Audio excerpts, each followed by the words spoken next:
What's going on, friends? It's Anton Daniels, and I got to have a conversation with you guys about Teach Henley because you see how the sun is hitting me? This is no finesse, no makeup, no filters, no none of that. This is 100% Teach Henley. I use it in the morning as soon as I get up, right after I pray and brush my teeth, jump in the shower, and I'm hitting the streets because you never get a second chance to make a first impression.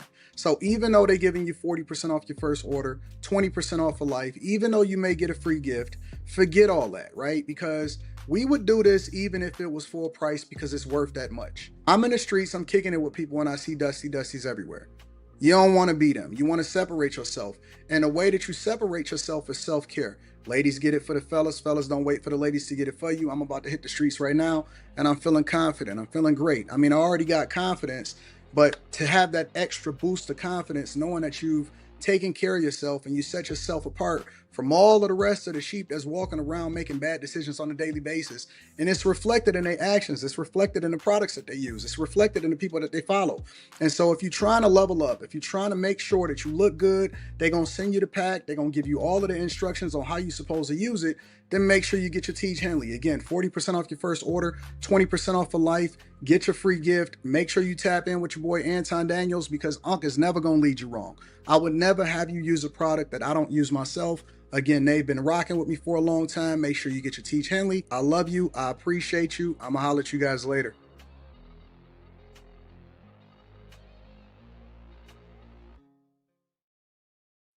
What's going on is Anton from AntonDaniels.com. It is Friday, November 21st, 2025, year of our Lord. What up, friends? What up, what up, what up? I think I need to hook up a microphone to this. What do y'all think? I don't like the audio. When I go back and I listen to this, I don't like the audio. It's not the same as when I'm in the studio. Can't wait to get back into the studio. What's going on, friends? How y'all feel? We good? Microphone good? What am I eating?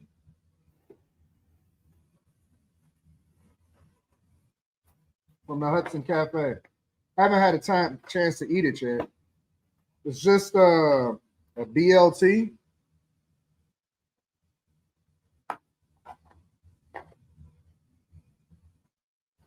But I've been eating on the little potatoes. So nibbling on the little potatoes. What's going on? Mommy says, Anton, I don't like how you handled my city yesterday. How did I handle your city? What was your city?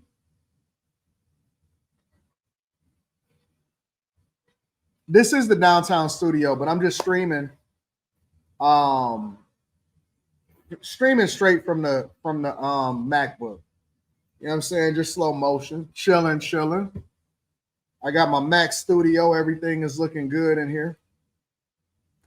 What's let me see something. Let me see. Is my audio right? How does my audio sound to y'all?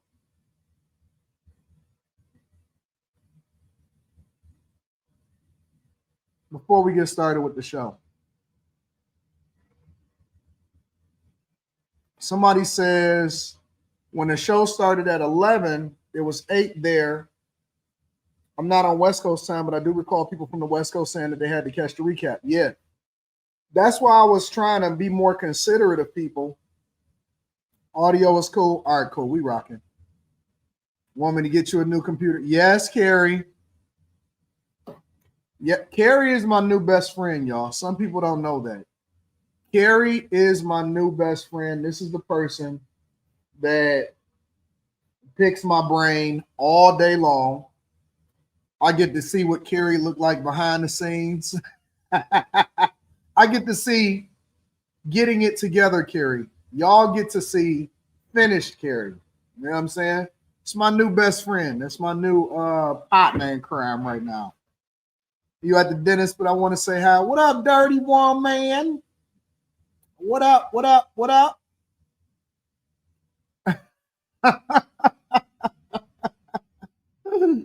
When we doing FaceTimes and we kicking it, I get to see behind the scenes Carrie. Y'all get finished Carrie. You know what I'm saying?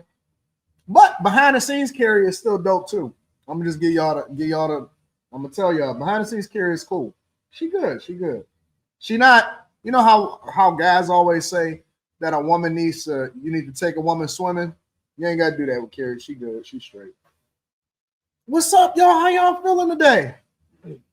How is everybody feeling on this Friday afternoon? Y'all know we're gonna be all right. So let me do a little bit of live housekeeping before we get started with the show, and then we're gonna rock out. So first things first, after hours tonight, Carrie is going to be hosting tonight. All right. After hours tonight, Carrie is hosting. Live streaming tomorrow morning on the Millionaire Morning Show because we're going to make up for Wednesday. All right, we got to make up for Wednesday. I went to the show last night before the show, before we did after hours, and I went and seen Wicked. So Sunday, we got a movie review day on the Room 9 channel on Sunday, so that's going to be awesome. All right? So we rocking. We rocking. Anything else? You know, I thought about a name change. I thought about like switching up the Millionaire Morning Show to something different. But I've built so much equity into this brand. You know what I'm saying? I was thinking about doing a name change. I don't know. Making it something a lot more streamlined or something like that. I probably won't. Nah, don't do it. My mind, listen, the way that my mind works, my mind is always working. My mind is always figuring out what's new. You know what I'm saying? I like the name, keep it AD. All right, we're going to keep it as is. That's why I ask y'all before we get it started with the show.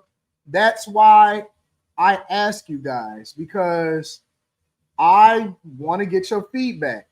I've learned in corporate America, what we used to do, or what I used to do, because I was in UX UI, but I was in UX UI not just from a technical perspective, but also the entire and all of this, I save all of this stuff as a part of my portfolio. So when I go in and I'm interviewing, and I shouldn't even be sharing this with y'all, this is stuff that I would share with Patreon members. So I'll probably cut this part out of the stream. But I would go in, and when I did my interviews, a lot of times they would already have different parts of my portfolio that they can use as a reference point. But then I was able to explain to executives, and my goal was this. My goal was to break it all the way down from a C student. When I talk about being a C student on the internet and the Millionaire Morning Show, I'm bringing that directly from my verbiage that I used to use in corporate America, right? So I would break it down all the way to a C student's perspective. And that is the key to being talented in corporate America. The key to being talented in corporate America is not to be technically proficient. The key to being talented in corporate America is to be able to speak to everybody and break it down so everybody can understand it. If you can talk to the corporate executive, or you can help the janitor to understand it, that's how you know you really got motion. That's how you know you really got motion, all right? Anyways, I'll cut that part out of the stream. After the show, we'll get into that. I'm not going to talk anymore about it because, again, this is stuff that I give to Patreon members because I speak to content creation. I speak to stocks. I speak to real estate. I help people level up in corporate America. And here's the key. Very few people, in my opinion, I'll do a Patreon video and we'll break it down. Very few people, in my opinion, on the internet can speak to both. Most of the time, you got a street nigga that's selling a course and ain't never really ever leveled up in corporate America that don't have the background information. Other times, you got people that, you know, speaking about what they seen somebody else do. But very few times do you have people that has been raised in the inner city of Detroit, made it all the way up into the corporate levels in corporate America, can still speak to your audience and can relate to them because I'm still a part of the crew. But then also on top of that, I've been able to be successful in content creation and other parts of business. But all I do personally is I take what I've known and what I've developed and I translate it in business, in corporate, and content, and that's what I speak to. I speak to a demographic of people, and when I tell y'all, listen, this is what you got to do, this is why you should join the Patreon, this is what you need to do, this, so on and so forth, I'm doing it because I'm helping you to understand what it takes to be successful.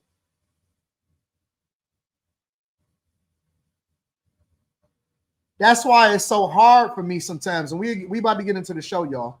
That's why it's so hard for me sometimes to dumb myself down to entertain dusties. I'm just keeping it 100 with you. To entertain people that may be dusty.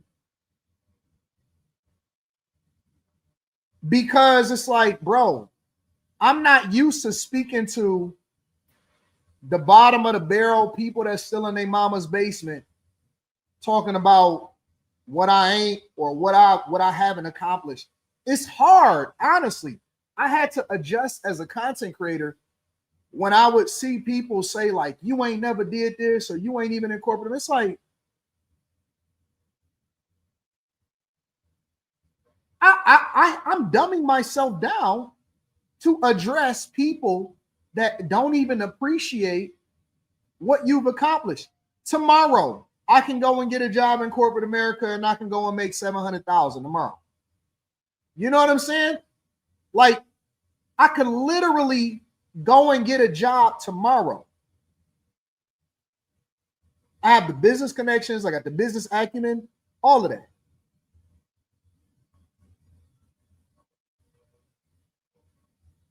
Thank you so much. All right, y'all. Y'all ready to get started with the show? Make sure y'all tapping into the Patreon. Link is in the description as well as pinned to the top of the chat. All right. Let me read some of these cash apps and super chats, and then we'll go ahead and get it popping. Remember, we are live streaming tomorrow, and we live streaming tonight on Room 9. First, I want to acknowledge Chef G Rap says one man eliminates all that violence from minors. Mike, that dude in the building, I appreciate you. Christopher Williams, what up, Christopher Williams? I absolutely love you and I appreciate you too. Thank you, Upper Echelon. I appreciate you for saying I'm the GOAT. Crimson, what up, Crimson? Wow, you are gorgeous. What up, Crimson? Good day, Sir Anton. I hope you have a lovely day too, also. Tanea Davis in the building says, sending some love to you and yours, AD. Jesus is King. What up, dog? Jesus Christ is King. Cardona Jason says, we'll be in Detroit area tomorrow. We'll have to buy you lunch. Now get these lights up. What up, dog? What's going on? We got the tree lighting today, I think, down in downtown Detroit. So that should be interesting. Does software engineering require a lot of math? What do you mean by a lot of math? What does that mean? What do you mean by a lot of math? Everything requires math. I don't know about a lot of math. You're using it in real time. So, all right. So I'll give you an example. Let's say I'm a front-end developer, right? And a lot of how we think is in pixels. So if I know that I'm developing so let's say I'm developing in my site or my app for 3 different screen sizes, right? I want to max out for people that have huge monitors, and then I also want it for when you start to shrink it down if somebody is viewing it on the iPad, and then I want it for somebody that's looking at it on the phone, right? Well, then I have to calculate that.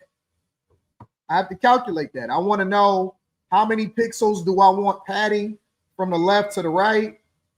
I want to know, you see what I'm saying? So it's like, do you need math for counting money? Yeah, you need to know math for counting money, right? One of the things that I do when I'm doing my budget, I got a budgeting video inside of the Patreon, budget like a corporation. I need to know the percentages of what I'm anticipating paying in taxes and how to reduce that. In order to do that, I have to be able to project. Once I project, I'm able to reduce my income by then allocating it towards things that I can write off. That's also going to help me in my business. Everything is math. Everything is math. Everything is math. You want to know how much that chick gonna cost you? You know what I'm saying? Not that you're tricking on her, but just to have her in your life. That's a math problem, bro. Women are a math problem. People are a math problem. Business is a math problem. Careers are a math problem. Everything is math. Everything is a 1 and a 0 as far as how you see it. And then everything else is math. You want to understand the margins of how a business is making money so you can make an informed decision of whether or not you want to buy their stock. It's a math problem. Everything is math. So don't run from it, run to it.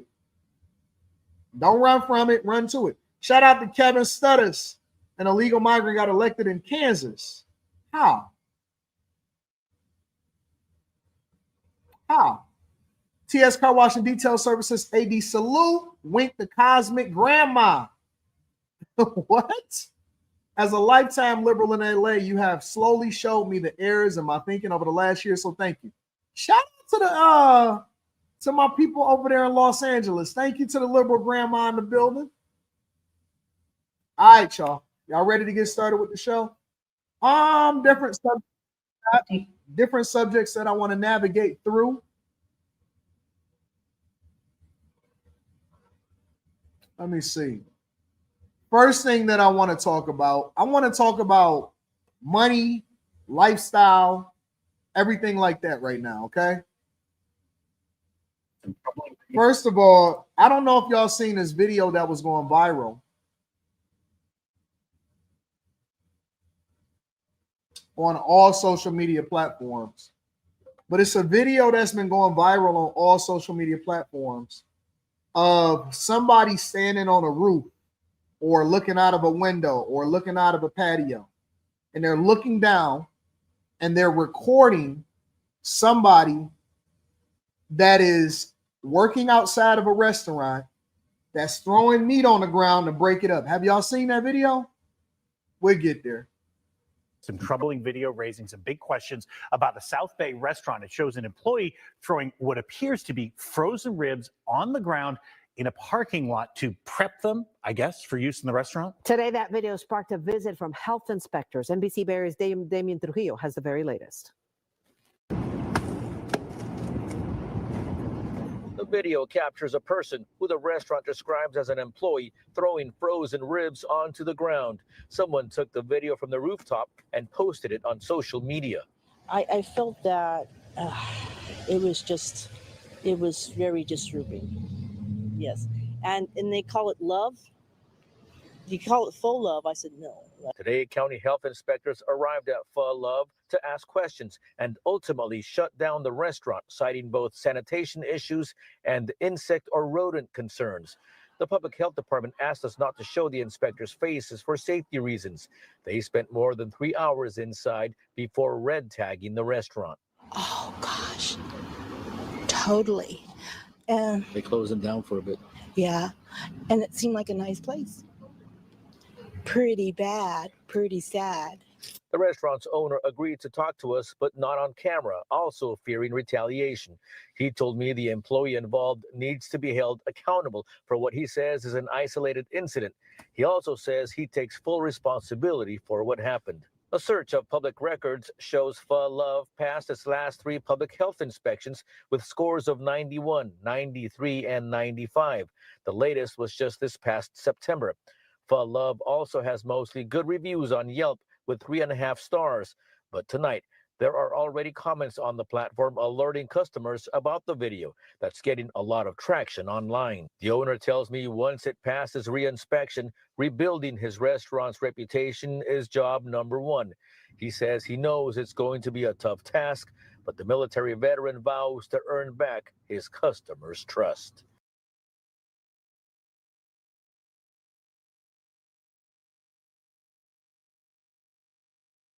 That's so messed up. That is super messed up. Because I'm going to be honest with you, a lot of times, because you can't be there 24 hours a day, 7 days a week, you can be in business for forever. You can be in business for forever. And the next thing you know, all it takes is one Keith Lee, one hidden camera, somebody standing on a roof, to see you doing something or to see them doing something that you ain't never supposed to do before. And next, you know, people that's not even from your city, people that ain't never ate at your restaurant before, are going to go online and they're gonna go to Google reviews and they're gonna go to Yelp and they're gonna go to your TikTok page and they're gonna go all of that, and they're gonna just completely destroy your restaurant. I was talking to somebody this morning. It's funny that I'm reviewing this because I was looking at this video. I said, yeah, I want to share this on the Millionaire Morning Show today. I was talking to somebody this morning on the phone, and they said, what's the name of that restaurant? I ain't gonna say, you know, the name of the restaurant or nothing. They said you used to order from there on DoorDash, and you used to get X, Y, and Z from there. What's it at? Because I want to order something from there. And I said, we not ordering from there no more. That restaurant is off the list. It's unliked. It's not hearted as a favorite on DoorDash anymore. And I think I actually came in here and I told y'all.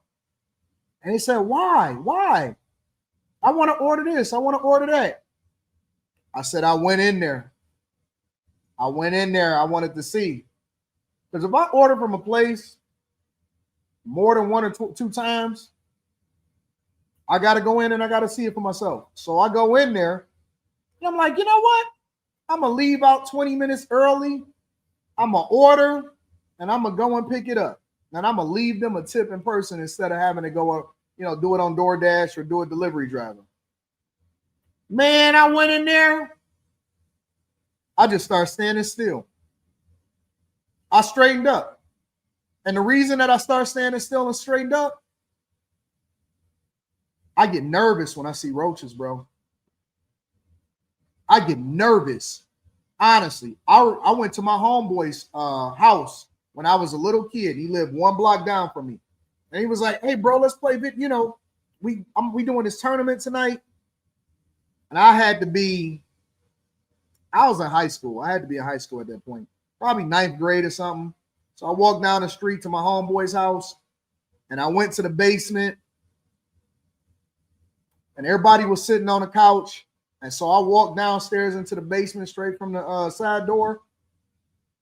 And I looked up and I seen a roach. I seen more than one moving around. Immediately I started planning my escape. Immediately I'm planning my escape. Hey, y'all, hey, man, my mom said I had to be back home in a minute, bro. I just stopped moving. I freeze because I don't want to touch nothing. I don't want to see nothing. I started walking back home, and my mom was like, why are you coming back so fast? She said, they got roaches. I said, yeah. She said, take all your clothes off right now. Take everything off right now. I said, what you mean? Go in the backyard, undress, take off all your clothes, all the way naked, and we burning everything. We burning everything. We not doing that. I ain't never, ever, even in the hood, I ain't never, ever in my life, ever had a roach in my house. That is a no-go. When I went down to Miami, that's why I don't plan on ever moving to Miami, bro. I don't ever plan on moving to Miami. I remember I went down to Miami, and when I was living down there in Miami, so I lived there over the wintertime.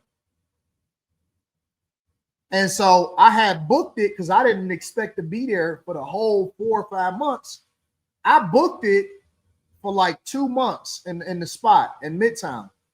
And so when I went to go rebook it again, the guy was like, oh, I can't book you for a whole month because somebody else already booked it. I said, all right, cool. So I booked another spot. I said, all right, we just go to a different city. I mean, you know, a different spot over in Miami. So I booked another spot over in Coral Gables. I go up, so I go to check on it before it so we can go and get all of our stuff and move over to the other spot. And I cut the light on. I see something scurry across. cut the light right back off, walked out, started talking to her through the app. Hey, I can't be here. I need my money back. I seen some roaches. I don't want to report it. So let's just amicably split and let's keep it moving, bro. I don't play, man. I don't play when it comes to the critters, bro.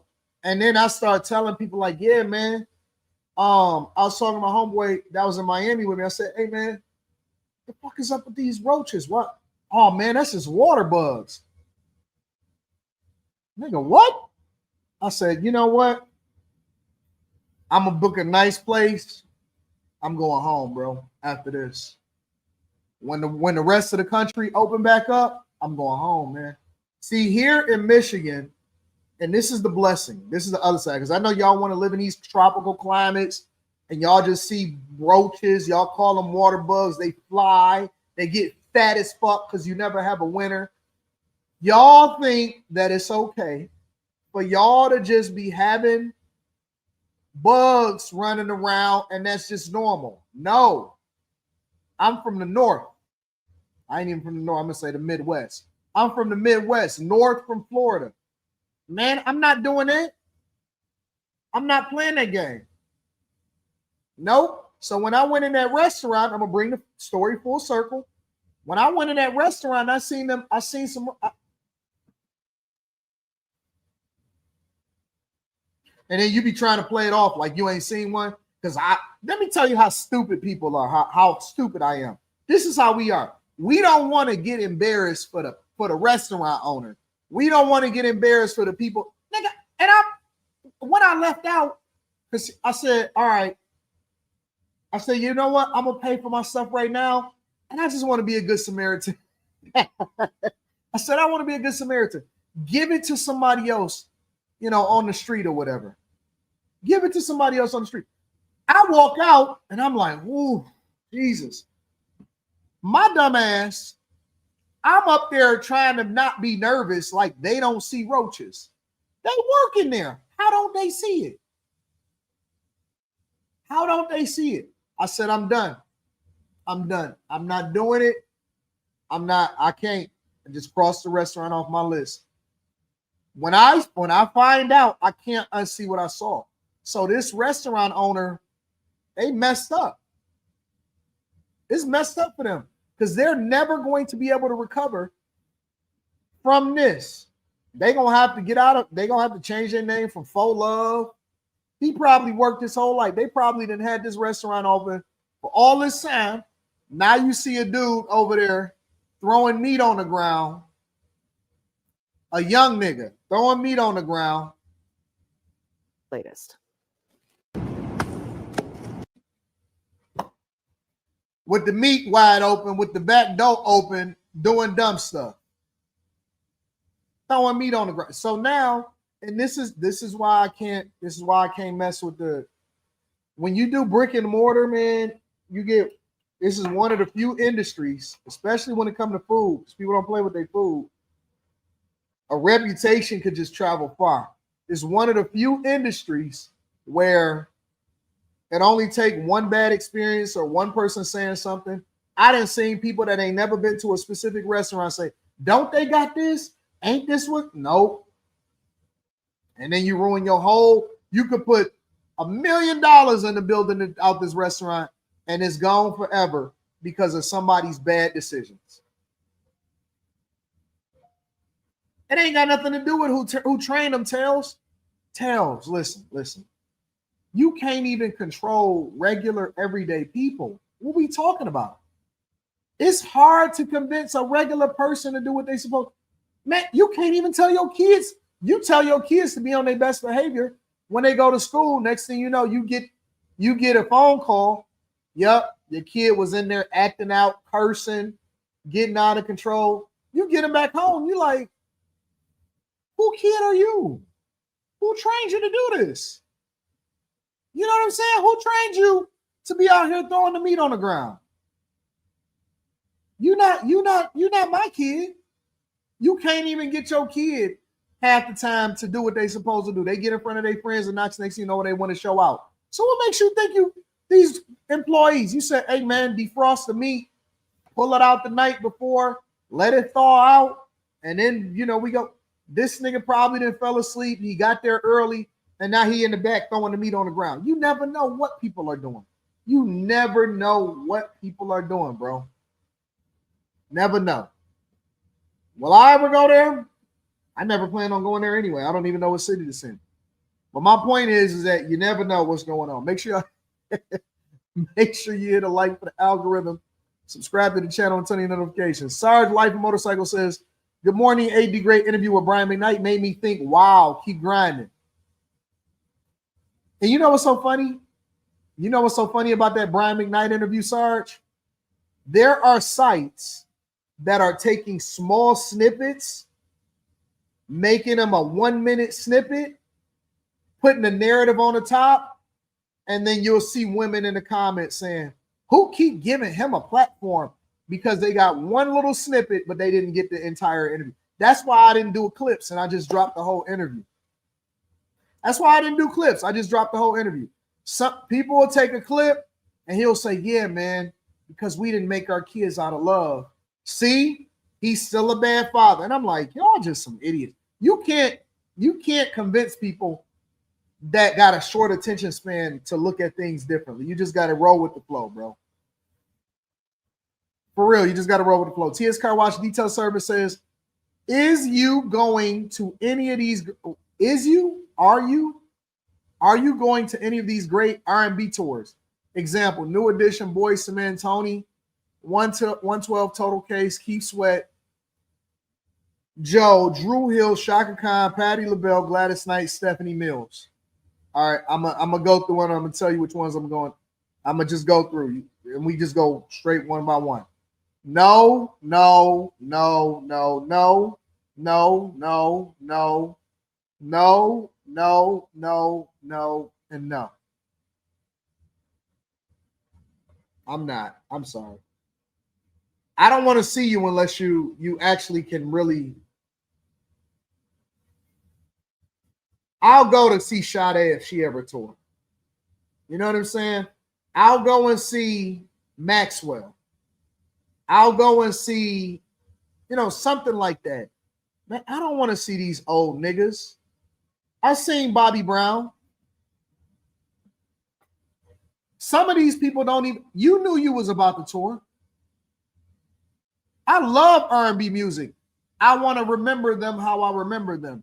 A lot of these people know that they were about to go on tour and they don't take their craft serious. Me as a content creator, I give you the best shows. I give you the best entertainment. I dedicate myself. I really push myself to be great. I'm going to give you the best of everything I got. These niggas ain't taking they craft serious. You know who I go see? I'll go see Lloyd. Lloyd be working. Bow Wow, Prince, Landman, Prince of the Old Town. Bow be working. Omarion, I said, this nigga look like just the rest of us out here. He over there yelling at the crowd. Touch. Touch. Omarion look like a stud now. I shouldn't be saying that. Shut up. I got a big platform now. I can't say the same things that I used to say. Omarion looked he looked like a stud. I said, what the fuck is going on with Omarion? Touch. Y'all ain't seen Omarion? Honestly, I shouldn't be saying this because I know that shit get out and it's like Anton said this and I can't do no interviews.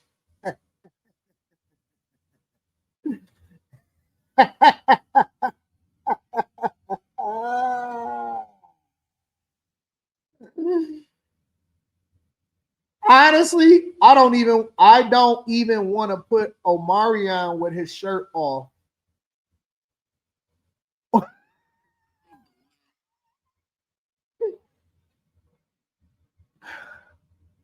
I don't want to put Omarion with his shirt off.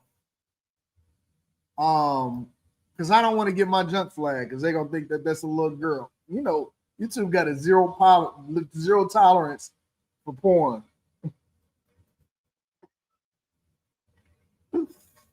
One.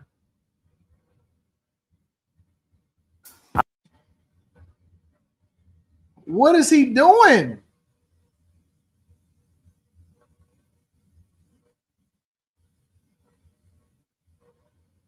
Oh. I feel like I have found the one in different times of my life. I think the one could last forever. What is Omarion doing, bro? Oh.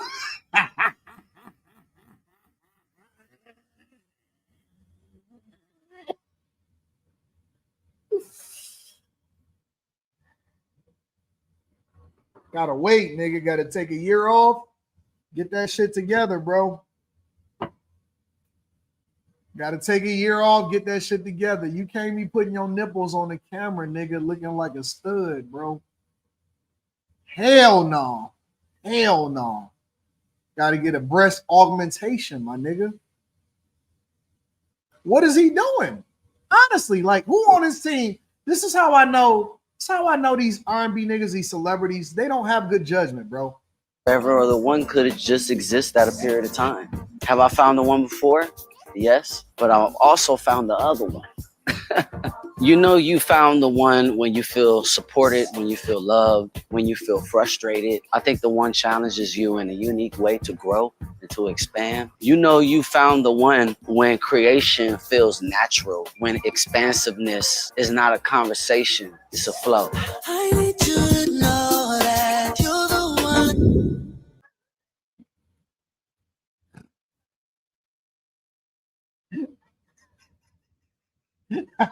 The chat, y'all ain't shit.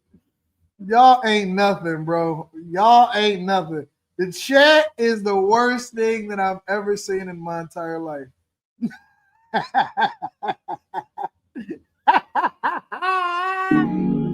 I feel like I have I found the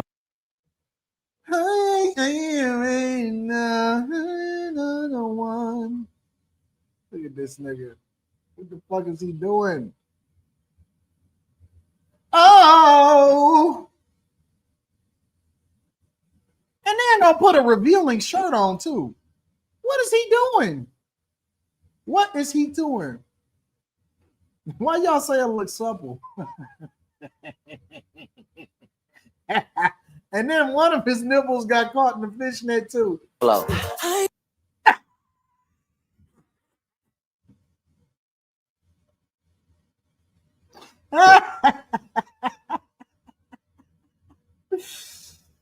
Oh shit.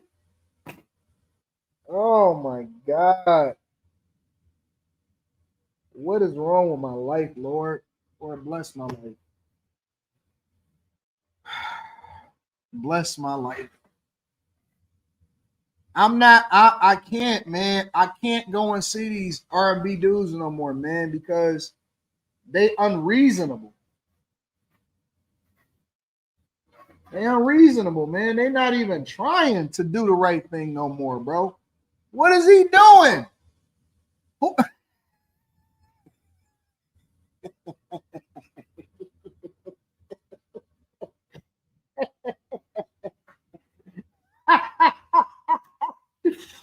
Oh, you said it's ready to breastfeed. I can't, bro. I can't.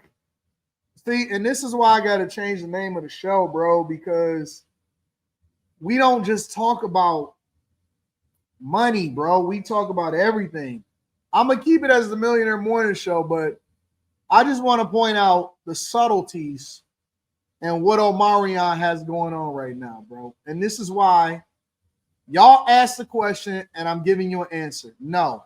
The reason why I'm not going to any recent R&B concerts is because they disrespectful. They're disrespectful. They said he in his soft girl era.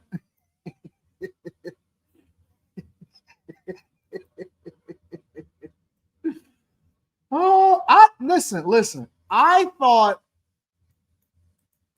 when I go back, I thought I made a mistake. because I was wearing V-neck shirts. You know what I'm saying? I was wearing V-necks, and I said, you know, what was I thinking? Why did I wear a V-neck? Why was that a thing? I got pissed at myself when I told y'all that I was wearing those Obama jeans. You know, because everybody started doing flare-outs, but I didn't quite want to do it the way that everybody else is doing. I still wanted to stick to Levi's. And so I decided that I wanted to go and switch up and maybe do some boot cut jeans. It didn't work out for me.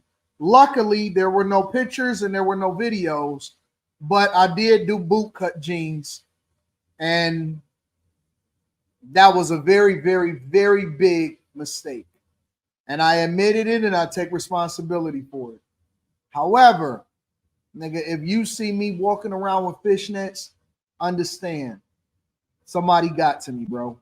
I owe somebody some money, bro. If somebody get to me and I got on a fishnet shirt, oh my God, and waist high joggers, somebody got to me. Real talk. Is something else wrong? Somebody has got to me. You're never going to convince me. Go on TikTok and put in Omarion boobies or Omarion shirt off and see what you see. I'm scared to death to do it on my platform since my platform mean more to me. All right. I'm not about to put that on my show because AI and the YouTube algorithm absolutely will flag it and say that's a grown woman over there with her shirt off on the stage, and this is not OnlyFans. So, yeah, man, this is why I'm not going to see these R&B dudes because they don't have no respect for themselves. They don't. They don't have no respect for themselves. I don't want to see nobody. I seen Bobby Brown. I seen all of them. I don't want to see Toni Braxton, Tony's sister looking crazy. She looking like the Saw clown. I ain't doing that shit. I'm not doing it, bro. Y'all miss me with this nonsense. Hold on, man. Let me just see this thing. And then he talking confident too. They got the nerve to be talking confidently. Talking about the one. I feel like I have found the one in different times of my life. I think the one could last forever, or the one could just exist at a period of time. Have I found the one before? Then the nigga sitting on the crossing cone thing, the thing that lift up when your car is going through and want to make sure that you pay your parking ticket. They got the nerve to be sitting there with, man, if you don't get your niggas be getting too eclectic, too deep, too involved, too incensed up, too all of that, bro. Like, come on, man. Just be a regular nigga. Like, dress your age. Be regular. We're not that. Dress your age. What are we doing outside of a place looking eclectic with them chains on? And then he did a photo shoot in this shit. So nobody at the photo shoot. But I also found the other one. And then the nigga pointed. You know, you found the one. Back big, titties big. Come on, dog. Listen, take 6 months and put that shit together, bro. Back big, titties big, and talking big stuff, bro. Like, nigga, go take a 6 months. When you feel supported, when you feel loved, when you feel frustrated. I think the one challenge Nigga still wearing nose rings. is just you in a unique way to grow and to expand. You know, you found the one when creation feels natural, when expansiveness is not a conversation, it's a flow.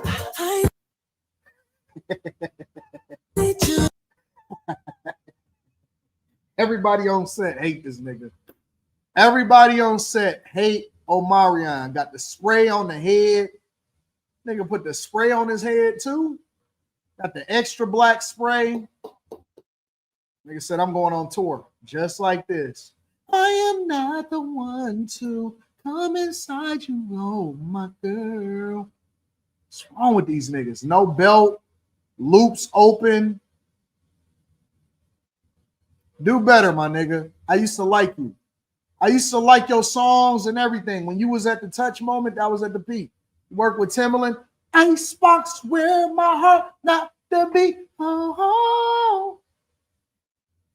I used to actually rock with this nigga, bro. Nigga wearing bell bottoms, fishnets with his titties out. I am not the one to coming over. These niggas ain't got no friends in their life. I'm gonna just be honest with you. They have zero friends in their life. Nobody around these niggas is telling them the truth. Hey man, hey dog. Like, cause I got people around me, my brothers. That's why I love my brothers. My brothers be like, you know you about to get laughed at, right? You know you about to go viral. Am I? Why? What's wrong with it? No, Ty, you ain't ready for that one yet. All right. All right. You right. You know what? Thanks, bro. Thanks for holding me down, man. Sometimes my judgment is off. I was feeling myself. I've been going viral on YouTube a lot. I'm out here in these streets. He ain't got one person in his life. Not one person. Not a girlfriend, not a mama, not a stylist, not a record label executive. Not one person that is going to tell him the truth.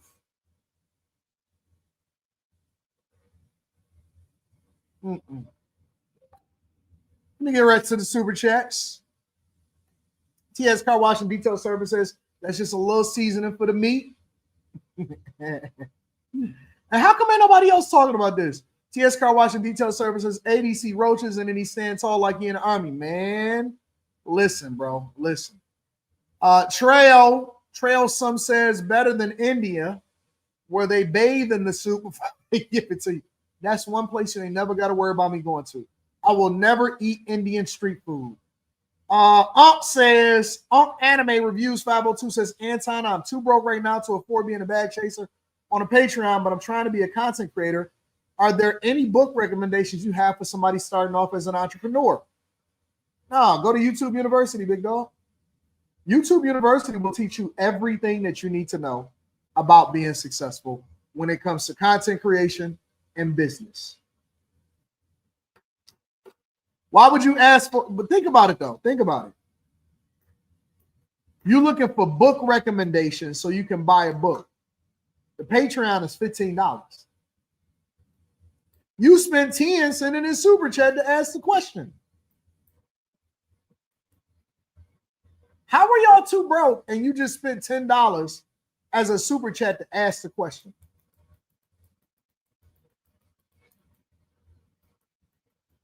Come on, man. Come on, bro. Let's get it. Mr. Lott says, you never told me the name of that restaurant in Michigan with the roaches from a previous stream. I still haven't ordered anything bagel. No, it ain't bagels. It ain't got nothing to do with bagels. It's text me, Mr. Lott. Text me. I'll send it to you, bro. Because I know you live downtown. Puerto Rico says, as soon as I get seated at a restaurant I've never seen before, I check the bathroom. If it's filthy, I'll leave the restaurant. It's a good test. What's up, my brown girl? Says, oh my God, that's how it was in DC. Cockroaches on clothes in the store, rats running and playing around like it's regular in plain sight. I was horrified. However, I will fight through it again for you. Was it like that in DC? 392Q says, do that Bobby Brown dance again.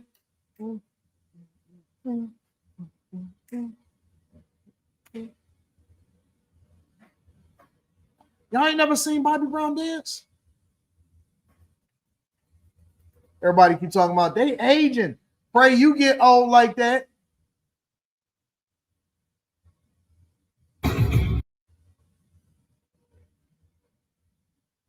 They aging. Pray you make it to that age.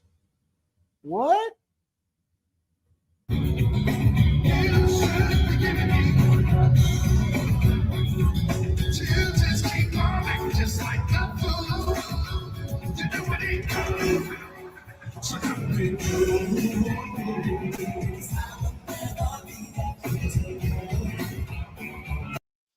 I don't love the music that much, bro.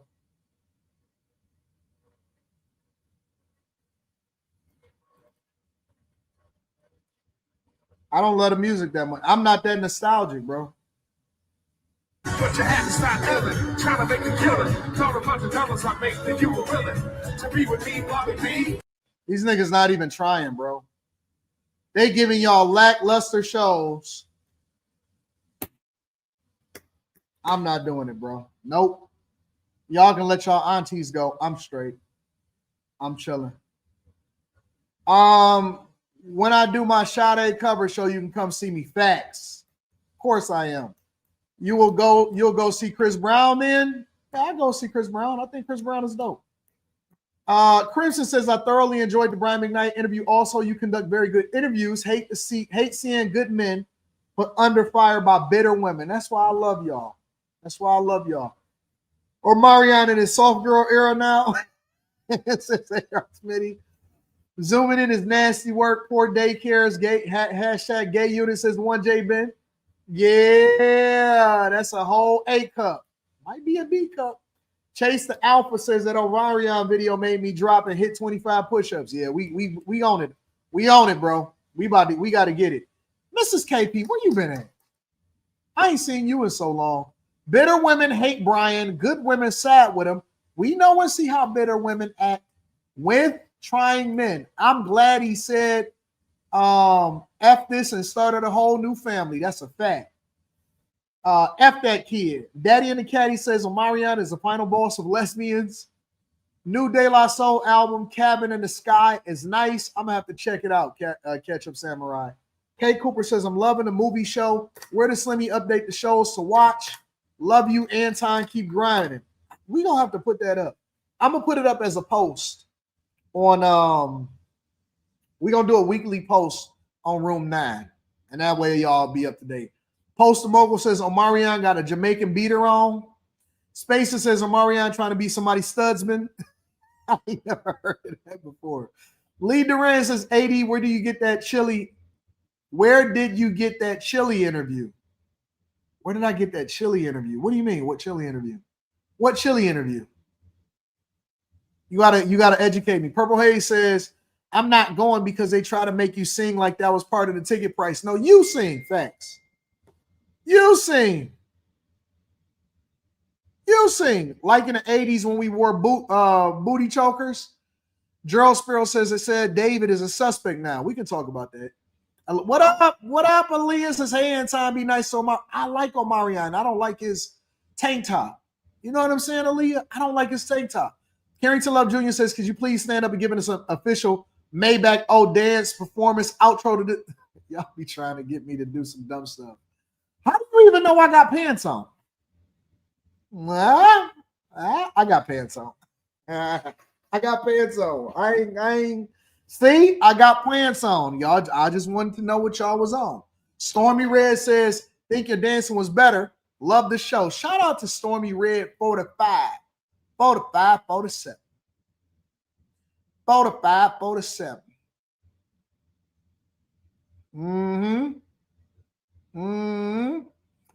You saw how Slimmy, you saw how I told Slimmy to listen to that Wale album.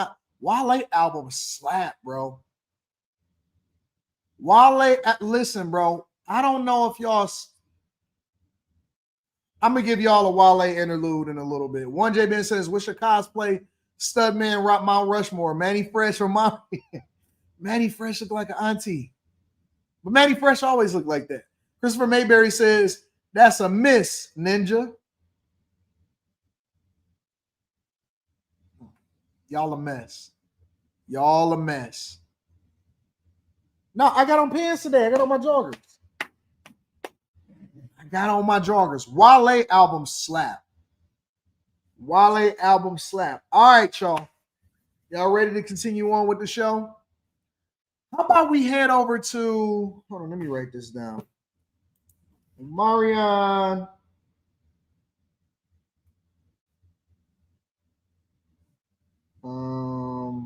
That's 2, 1, 3. Let's talk about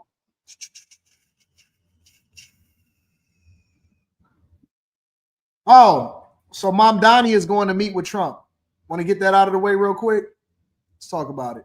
In just hours, a highly anticipated meeting that could bring high drama to the White House. We may only hear about it, but never see it. President Trump will host New York City Mayor-elect Zohran Mamdani at the White House this afternoon. And this morning, we're learning about Mamdani's preparation for this high-stakes meeting by calling on some high-profile Democrats like Hakeem Jeffries and Chuck Schumer for advice on how to best communicate with President Trump. The president has been repeatedly insulting Mamdani, threatening to withhold federal funds from New York and referring to him as a communist over and over again, which he is not. Still, Mamdani has said he wants to talk to the president and focus on ways that he can help New Yorkers. CNN's Gloria Pazmino has been following Mamdani's trail for the longest.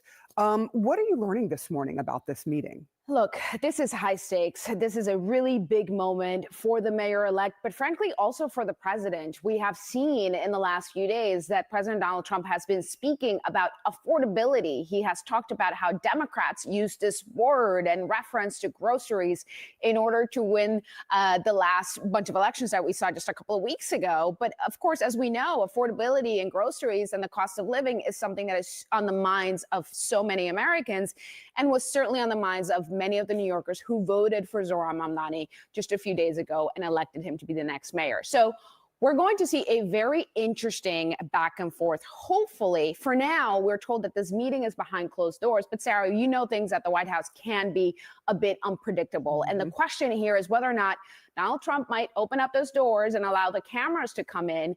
And what happens then will be even more interesting, because we've seen how some of these public meetings play out before, where he meets with whether it's state leaders or leaders from other countries. Sometimes he tries to embarrass them. We saw Vladimir Zelensky get berated for not wearing a suit to the White House. So it could really go off the rails. And Mamdani knows that he has to kind of be on his feet. So he got some advice on how to do that from Senator Chuck Schumer, Hakeem Jeffries, Governor Kathy Hochul. All of them have had conversations and have a relationship, even if a tense one at times, with President Trump. We know that Mamdani is on his way. He tweeted just a short while ago a selfie from what it looks like the inside of an airplane.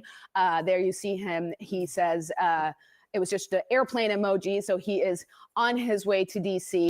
But, you know, considering what we know about how these two men have spoken about one another in the last few months, I think there's a lot of people who are going to be closely watching to see how it goes. Take a listen to just how Trump and Mamdani have been talking about each other in recent weeks.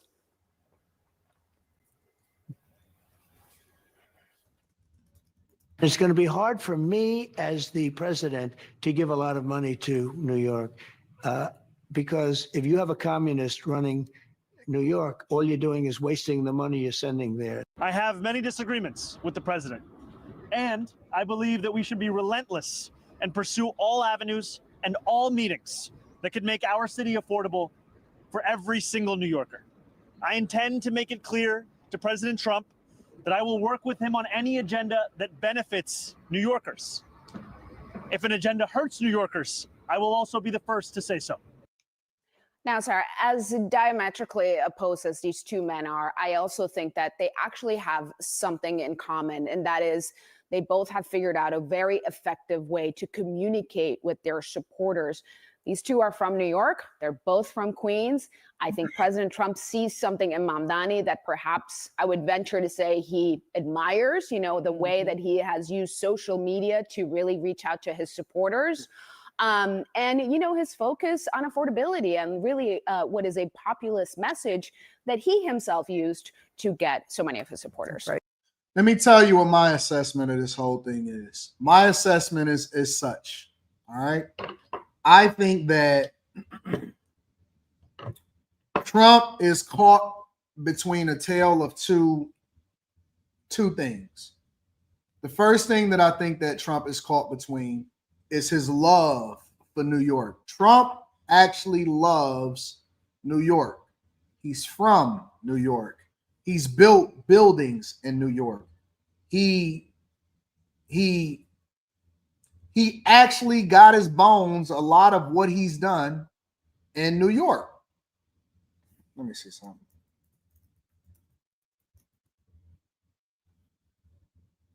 I want to know where Mamdani is.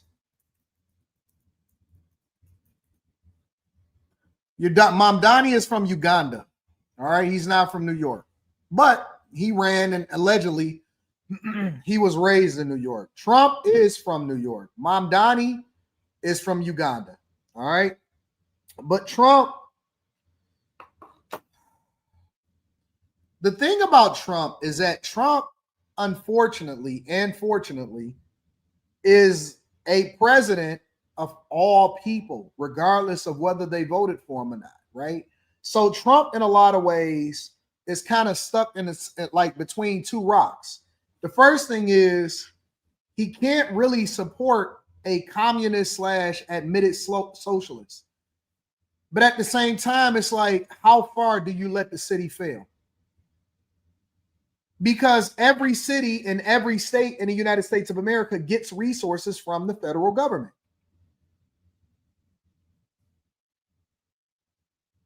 They get resources from the federal government. So it's difficult to gauge how this is going to play out, because one thing we know about Trump is Trump loves to win, but at what cost, right? Trump wants the United States of America to win, but then at what cost? Does that come at the cost of actually benefiting New Yorkers by helping this dude push forward an agenda that's not good for New Yorkers, but trying to kind of balance the two to where it's a soft landing? Because Trump wants him to fail, I would assume, but he doesn't want New York to fail. But at the same time, New York is the mayor. You know, he is the mayor of New York. He is the mayor of New York. So it's crazy to think about. And it is customary for the mayor of New York. A lot of people asking, because he over there asking for money. He said they need $3 to $4 million to transition. So he's begging for people to continue to donate to his campaign. And he says they need $3 to $4 million to transition into being the mayor of New York. Politics has become so evil, so profit driven. It's so crazy to think that a public servant can get rich after becoming the mayor, the governor, congressperson. It's crazy. He acting like he already the mayor. He's acting like he's already the mayor. I could tell you this. I don't plan on ever going to New York again. I don't personally plan on ever going because if Trump helps New York and it gets incrementally better while Mamdani is in office in the eyes of the voters, then it actually makes it seem like he won over Trump. He got one up on him. Now, I'm almost thinking that Trump is allowing for him to come to the White House so that he can embarrass him.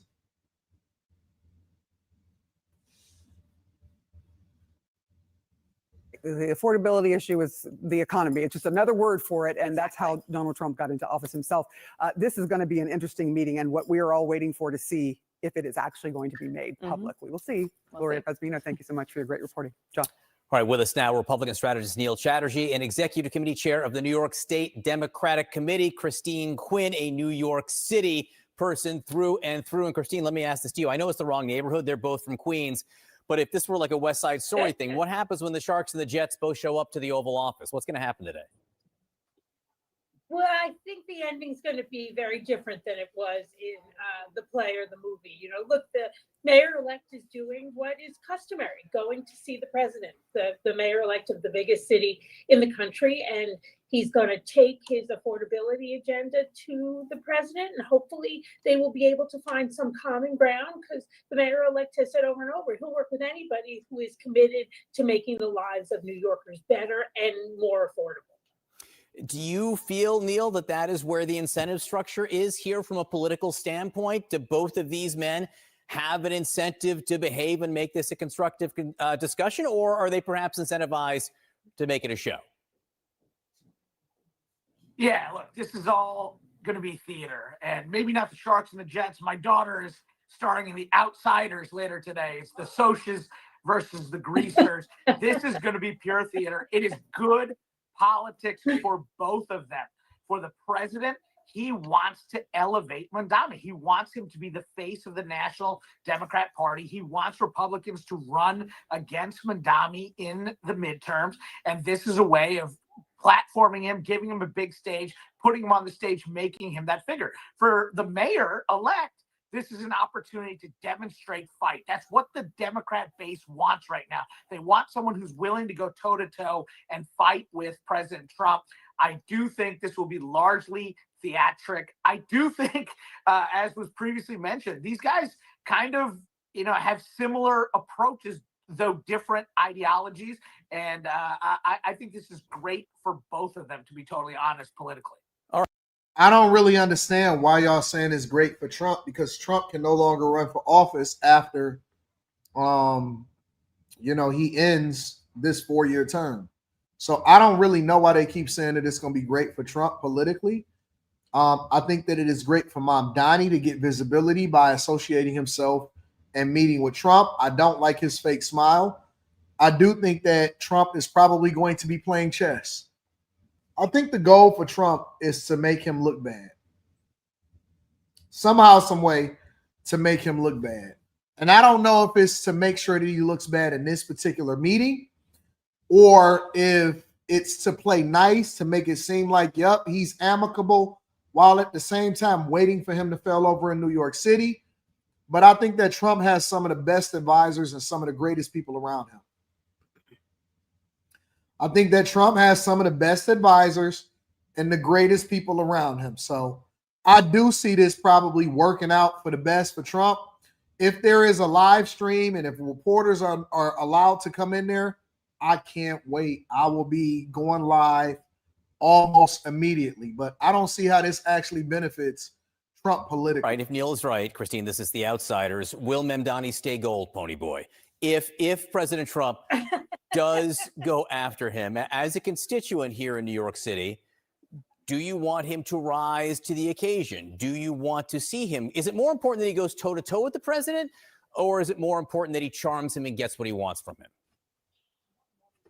Well, I think we can all agree his campaign was both Tony Award winning and Academy Award winning. But that said, keeping this theme going, look, I think the mayor-elect is incredibly focused on getting every level of government and every level of society committed to making the biggest city in the country more affordable for everyone. So no matter what your job is, you can have a full, dignified life, a life where your children can do better than you. I think he is going there, with an open heart and open mind to see where they can come together. I don't believe, knowing the mayor-elect, that this is really about theater. It's about trying to get a goal accomplished. We're out of the campaign.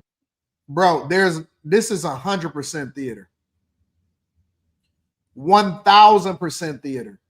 There is nothing, and when I say nothing that you can talk about in person as a mayor and the president that you couldn't talk about on a phone call.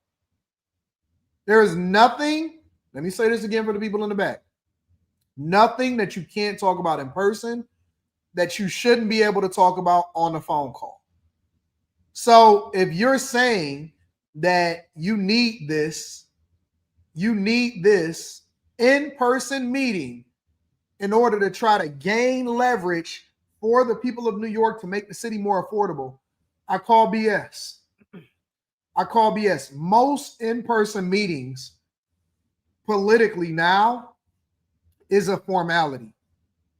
It's 100% a formality. It's not something that you need to do. You can literally get stuff done in a phone call. So when they say that he's traveling to the White House, he's going there so that it can be political theater. I don't think that there's anything that there's going to talk about behind closed doors or in person that they wouldn't be able to talk about on the phone at all. I think it's going to be a shit show. Politics is partly WWE, and I think that it's going to be an embarrassment, 100%. Jude says Mamdani asked for the meeting, not Trump, by the way. Well, it's customary. Everybody that becomes the mayor of New York City, which again is the largest city in the the largest major city in the United States of America by population. They all go and meet with the president. Now, what happens after you meet with the president is a completely different conversation. And we learned that from Eric Adams. Once Eric Adams stopped playing ball, they didn't even invite him to the Democratic National Convention. Once Eric Adams stopped playing ball with the illegal migrants and all of that stuff, they didn't even invite him to the Democratic National Convention. And he was the mayor of the biggest city in the United States of America. We're into government. Mm-hmm. So what's interesting is that Zohran Mamdani has been talking about affordability since he launched his campaign, and he's been doing it in a way that connected with voters. Neil, President Trump has been using the word affordability for like a week and doesn't seem to like it. You can see him almost say, they call it affordability. He puts it almost in air quotes there. And it seems to be something the administration is having a challenge discussing. Listen to what J.D. Vance, the vice president, says about this. Even though we've made incredible progress, we understand that there's a lot more work to do. And the thing that I'd ask for the American people is a little bit of patience. This economy was not harmed in 10 months. So now, Neil, they're saying people have to wait a little bit. While they were running the campaign, it was the type of thing like day one, I'm going to do X, Y, and Z. Now they're going to have to wait. But to what extent do you think that the White House is struggling, not with the economy, but with the messaging on the economy?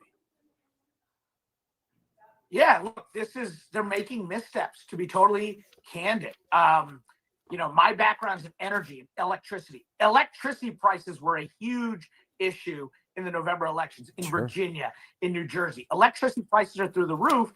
And inexplicably, the administration has been taking steps to create obstacles to the deployment of clean energy, of solar and battery storage and wind, at a time when demand is through the roof and we need every available electron.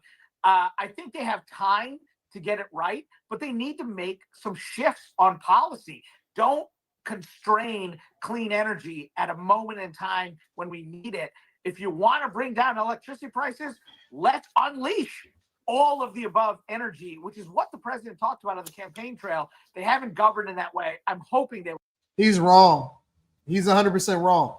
The president on the campaign trail talked about unleashing energy by allowing for us to drill, by removing restrictions, and allowing for companies to faster come to the market to do what they need to do in order to create more energy for the United States of America and for us to become energy independent. One of the things that he said on the campaign trail, I don't know if this guy is actually paying attention, but one of the things that he said on the campaign trail was he didn't want to subsidize all of this wind, solar, electric. He didn't want to do that because we were spending a bunch of money and it basically became a money laundering operation because they were not getting the energy efficiency, nor were they getting the results from all of these wind farms and solar and all of this other stuff. Yes, it was about cutting the red tape and unleashing energy. It was not about solar and all of this other stuff. So what they were doing was they were leveraging government subsidies and they were getting contracts from the government to do all of this solar and wind and all of this alternative energy, but it was not resulting in us actually benefiting here in the United States of America. So that is what they were speaking about on the campaign trail. It was leveraging all of the different resources, coal, clean coal, natural gas, all of those things, in order, nuclear, in order to get more energy and for us to be less energy reliant on other places. Instead, we were going towards this path of infrastructure of all of these alternative sources that also was not necessarily benefiting us. And so that is what they were speaking about on the campaign trail. But it should be an interesting conversation. I will definitely will be reviewing it. Make sure y'all hit a like for the algorithm, subscribe to the channel with turning on notifications. Let me read some of these cash tryouts and silver tryouts, and then we'll go from there. Shout out to Rand Wilson. Rand Wilson says, Florida rep indicted for stealing $5 million from FEMA. Yeah, I know. We reviewed that yesterday. You wasn't here yesterday, Rand? Samuel says, check your Gmail. What's in my Gmail? What's in my Gmail? Man accused of attacking man of the CTA attack has a long criminal history.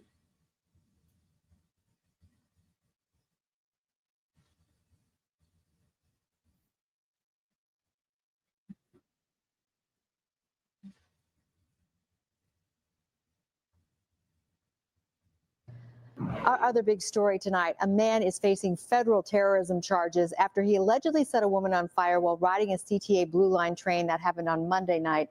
The woman, we're told tonight, is still fighting for her life in the hospital. We're also learning much more about the suspect, Lawrence Reed. He's the 50-year-old man facing charges for that attack. Also has a lengthy criminal history. NBC5's investigative reporter Chuck Gowdy has the story tonight. When 50-year-old Lawrence Reed was arrested, Chicago police say he spoke two Look at words, this dude. burn alive. And tonight, Reed is charged with doing just that, a flaming gasoline attack on an innocent CTA passenger that happened Monday night. The NBC Chicago investigative team tonight has learned details of Reed's decades-long criminal history, including recent gasoline attacks on public places.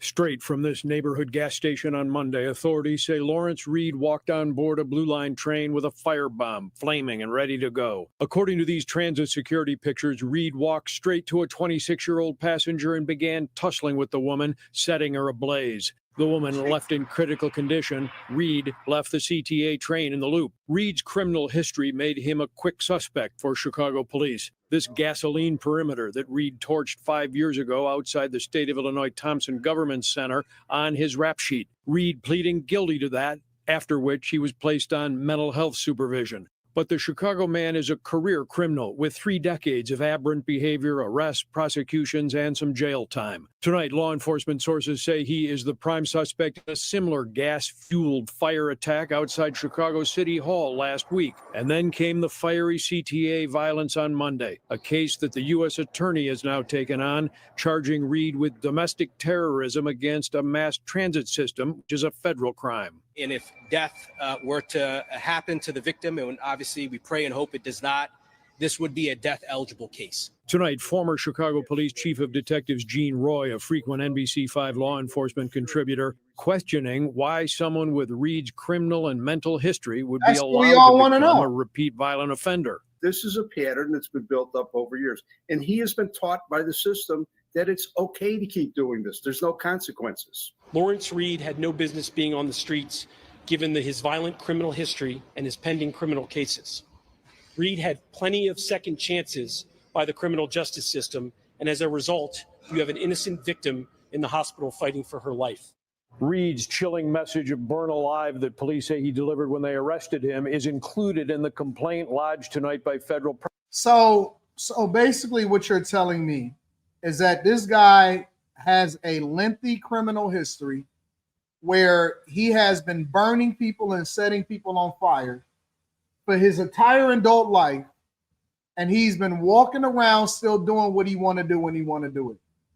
That's the question that we all want to know. If he has a history of firebombing and throwing and doing stuff, it was only a matter of time before he hit his final form. It was only a matter of time before he hit his final form. What is he doing walking around? Ladies, you know I'm going to say it again, right?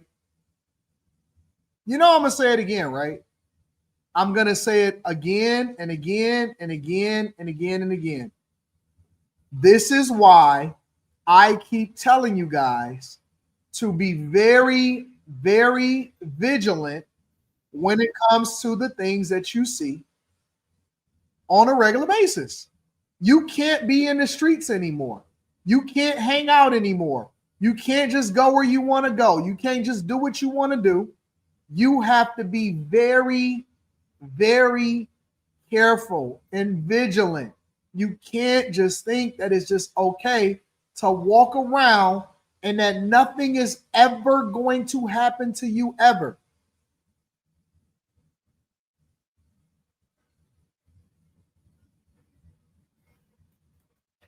Did the mayor respond?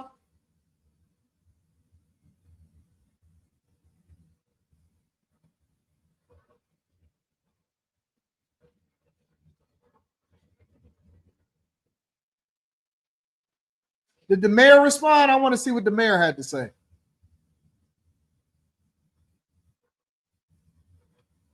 I got to find the video to see what he said. Reports and terrorism charges. Mayor, where's the mayor's response?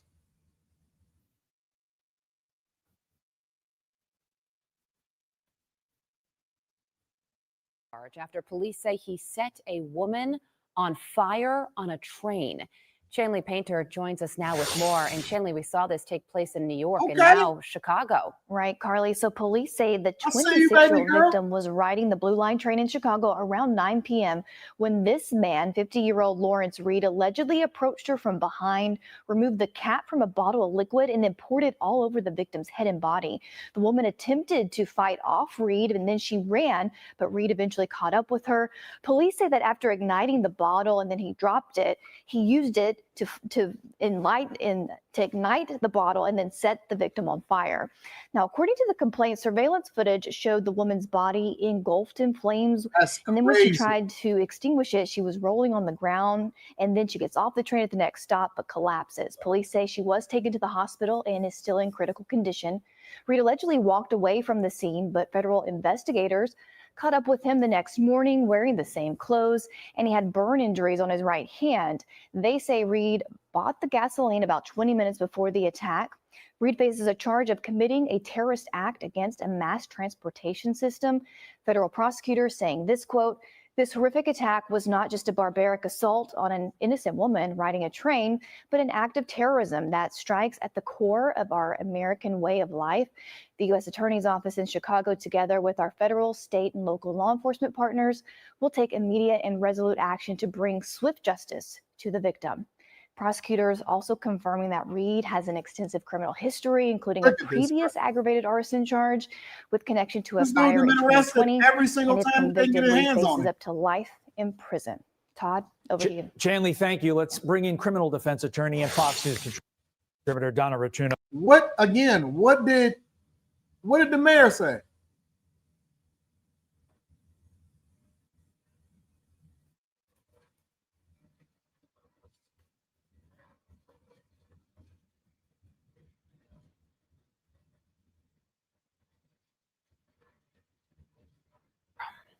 Could changes be coming to the CTA after this week's brutal attack when a man set a woman on fire? Our Sarah Maki took your safety concerns to Mayor Brandon Johnson. She's live in the newsroom with what she heard from him. Sarah? Right, Marie, the mayor tells me that safety is his top priority, eyeing state funding from Springfield as a potential solution.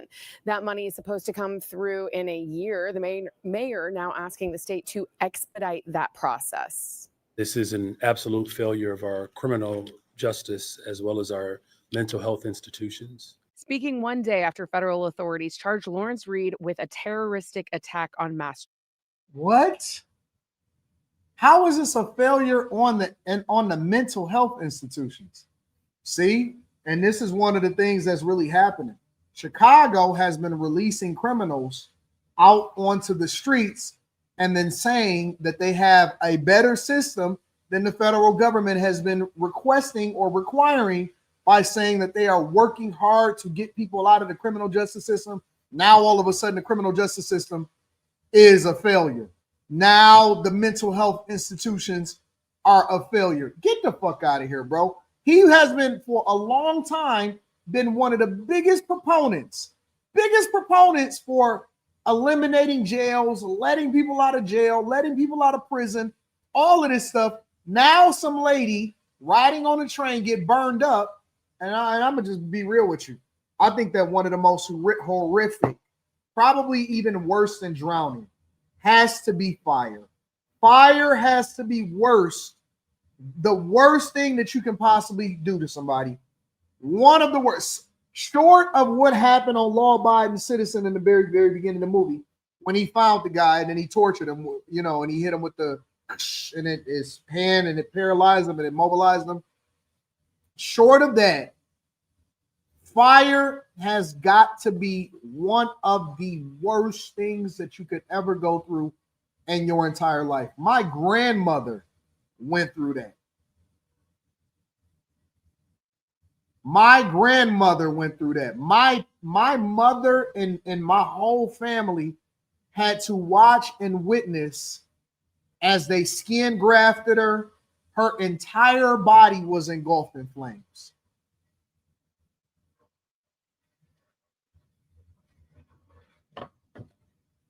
I seen some of the pictures. I said, that's crazy, bro. That is so crazy.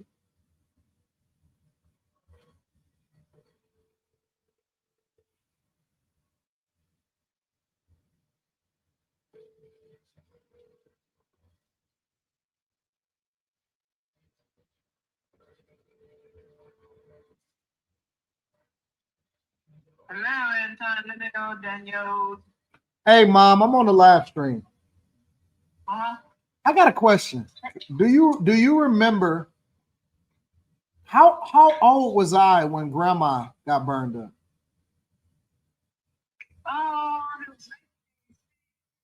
It was 86, so I was 4.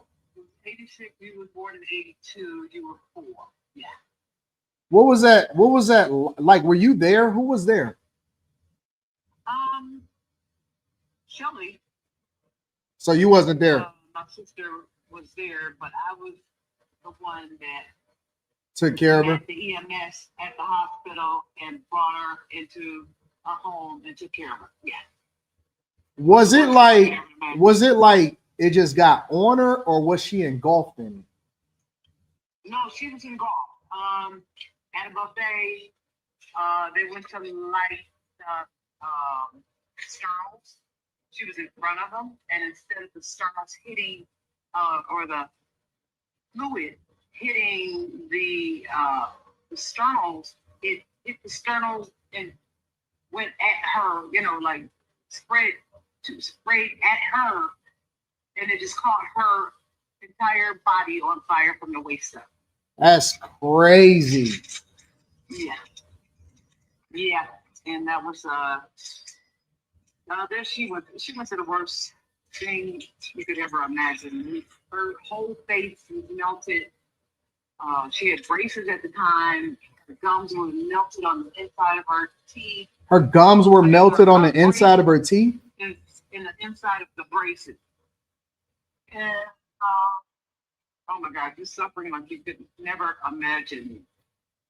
She was in the hospital she was burned over, 3rd-degree burn over from the waist up. Then she had to have grafting done from her thighs to her neck, so her neck would melt into one piece. And they had to cut her from ear to ear, put the grafting from her thighs in there.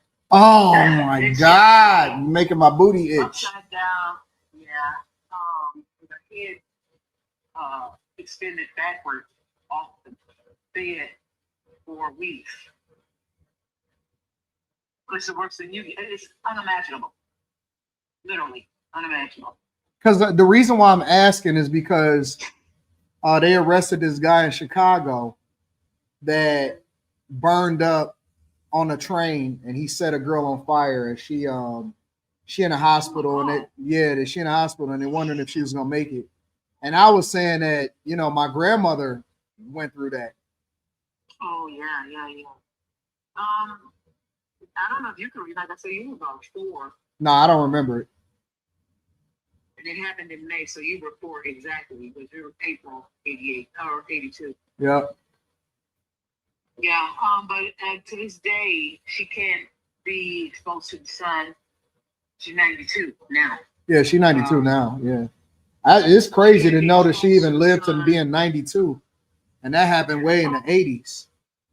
Yeah, and the only thing that put her out, again, it was about that some man, she said she just sat down on the floor, and she was just totally engulfed, fire everywhere. And some guy picked up the ice bucket that had the drinks in it and just poured it on top of her.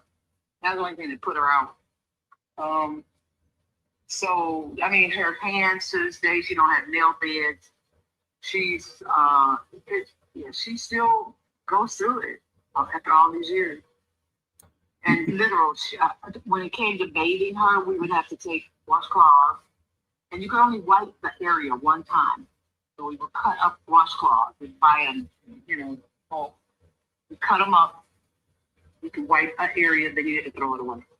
Wipe another area. Jesus. She swole up. Oh, she wasn't recognizable. She couldn't eat. Like I said, her hair, her ears, everything melted together. And she was out just at an Easter brunch. Yeah, I'm supposed to go and see her next weekend. So. Oh, that's good. Yeah. She loved you, man. Yeah, I know she loved me. You see, the problem with you is she spoiled you so bad until you have this thing. She can't. Nobody else to be in the room with you and her. You only want her to yourself, and that's. Yeah, she'll put everybody out the room for me. She does. Yeah, she does. You got a lot of nerve. Oh boy. What? Don't be good. That's the way it's supposed to be. Everybody be like, oh, God, here comes Anton and make me sick trying to have her all to herself. She loved me. You're such a brat. But I'm going to see her next weekend. So. Okay, good. Does she know you coming? Or you going to surprise her? Good. All right, I gotta go. Okay, love you. Bye. Bye. Everybody else. I got this girl.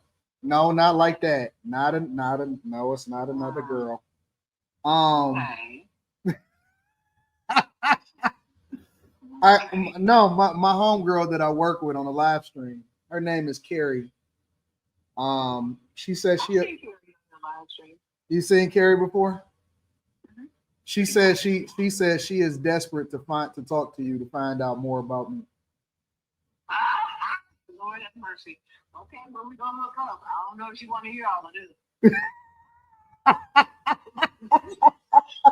I love to talk to Carrie. She's so interesting. With her so. You said Carrie is fine? Yes, and she's wise. She's smart. She keeps you in mind, too. Yeah. Oh, brother. Don't give her all of this compliment. Don't. What? Okay, that's not, every time I see her, I say, yeah, get him. Don't let him get away with nothing. All right, bye. Oh my gosh. Oh my gosh. All right. Y'all got a chance to hear from my fine mama. My mama's a bad chick, bro. Straight up. My mama is fine as fuck. A lot of people don't know that. A lot of people not familiar with my mom. She bad. I used to hate when she would come up to my school. All my friends be like, dog, your mama's so fine. Miss Daniels. She's so bad. She's so fine. Like, dog, shut the fuck up, man.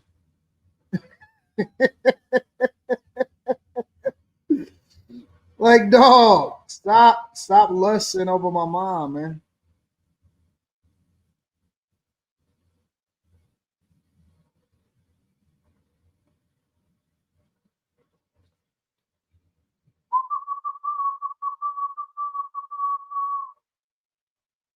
Dog, your mom is so fine, dog.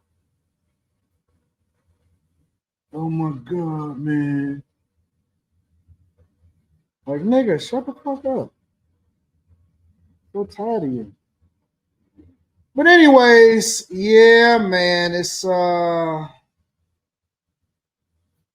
very, very interesting life that I've lived, that I've seen. I've seen a lot. Been around a lot.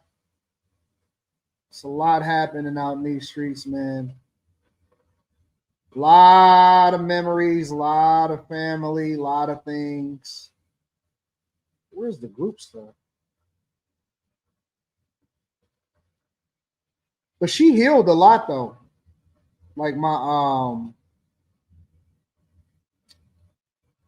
grandmother, she healed a lot. She healed a whole lot. She was really, really straight. I don't know, man. It's like that's got to be one of the most excruciating, painful things. This is my mom and my dad right here. He actually looks just like me. This is literally like a few months before he passed away. That's my mom and my dad. That was a few months before he passed away. That is what mom and dad looks like a little bit before he passed away.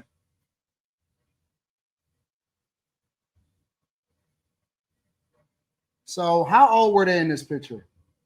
How old were they? She was almost 60.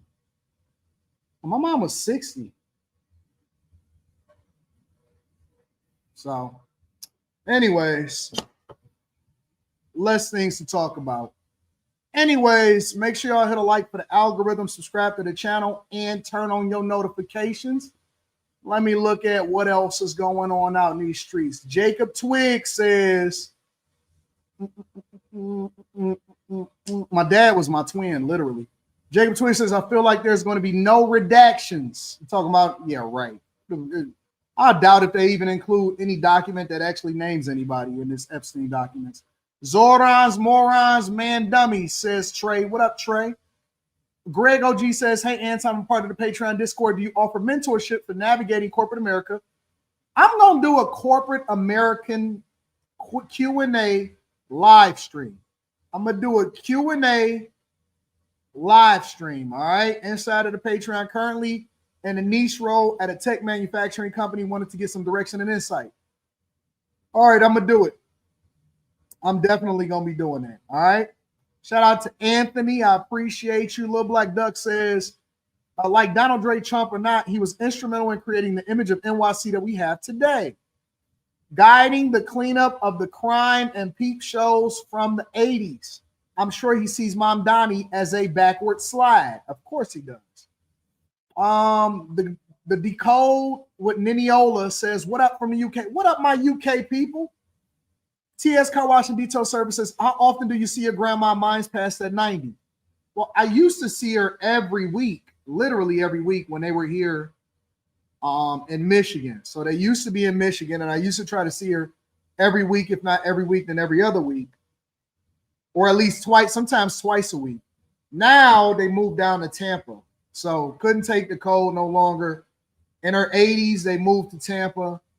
And so now they want year round. She want year round sunshine. And so, so I have to fly down to Tampa this year. So whenever I'm down in Florida, I try to take a quick trip over to Tampa. And then that way I can see the rest of my family and my grandmother. I won't move to Tampa. I got to stay in Detroit. I'm Detroit through and through. Los Waste, it says, blessings, AD, continue to be an inspiration and roll damn tide. Yeah, they had to change the weather. We have been trying to convince her to get up out of here for a long time. Shout out to Eric OG64. I appreciate you. All right, y'all, what else we talking about? Damn, I feel like we behind. Am I the only person that feel like I'm behind? Let's see, we did Mamdani, did our Omarion, restaurant, fire. All right, we good. We good. All right, y'all, let's see. What else we want to talk about? Random platform attack.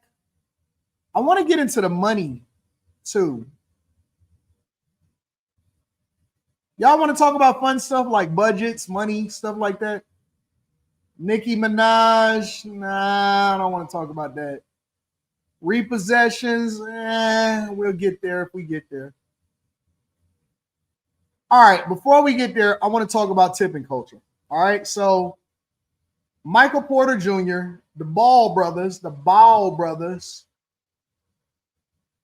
minus LaMelo, had a live stream. Michael Porter Jr. minus LaMelo and the Ball brothers had a live stream where they were talking about how much they tip. So let's go into the fun stuff. We're going to go into that. We're going to go into the money. We're going to talk about housing. We're going to talk about all of that. All right? Let's get in there. So I think this is the part. Hold on, let me see. What is it? It's gotten to that point now. Like you can have AI girlfriend. So talk to it. Gonna answer. That's ass. He just listens though. That is nice, you know. For real though. It went on like some nanny type 30 right We're gonna play some rage bait, man. So give me your takes on the internet's hottest takes. All right. So here's the first one. Men shouldn't be allowed to dance on tables or couches. I see. People probably more self-conscious now. See, yeah, you're right. What about you, PJ? Like, you know, Prostitution should be legal. Oh, right. I think it's transactional. Hey, man. What you mean? What they shouldn't get a young kid? Don't drink, man. These young niggas. Like, Move on. No, they gotta find a better word then. They gotta rebrand then. Right. That sounds better. She just as a person isn't interested. Agreed. It's gonna be on TikTok. Are you still watching? Like, there's like this shit gotta text you back. Or how long is too long? I mean, I'll leave a tip. If I'm at a restaurant, Right, here it is. Here. Like me, it could take me a while to text back, but that don't like that's the way I look at it. Okay, so if you have to go up to order, you don't have to tip. Is tipping culture out of control? I think it depends who you ask. I mean, First of all, let me say this. They could do better than this. They could do way better. The mics sound crazy. The set looks stale. They put up a thing that says Ball in a Family Podcast. These niggas got all this money and they out here looking dusty on their set. I'm just going to be honest with you. As a person that is a content creator, niggas be having all this money and they won't even put no money into their stuff. They depending on their name just to be able to get off their thoughts. Looking dusty, lighting is garbage. Trash. People, honestly, man, people don't take their stuff serious, bro. People don't take their stuff serious.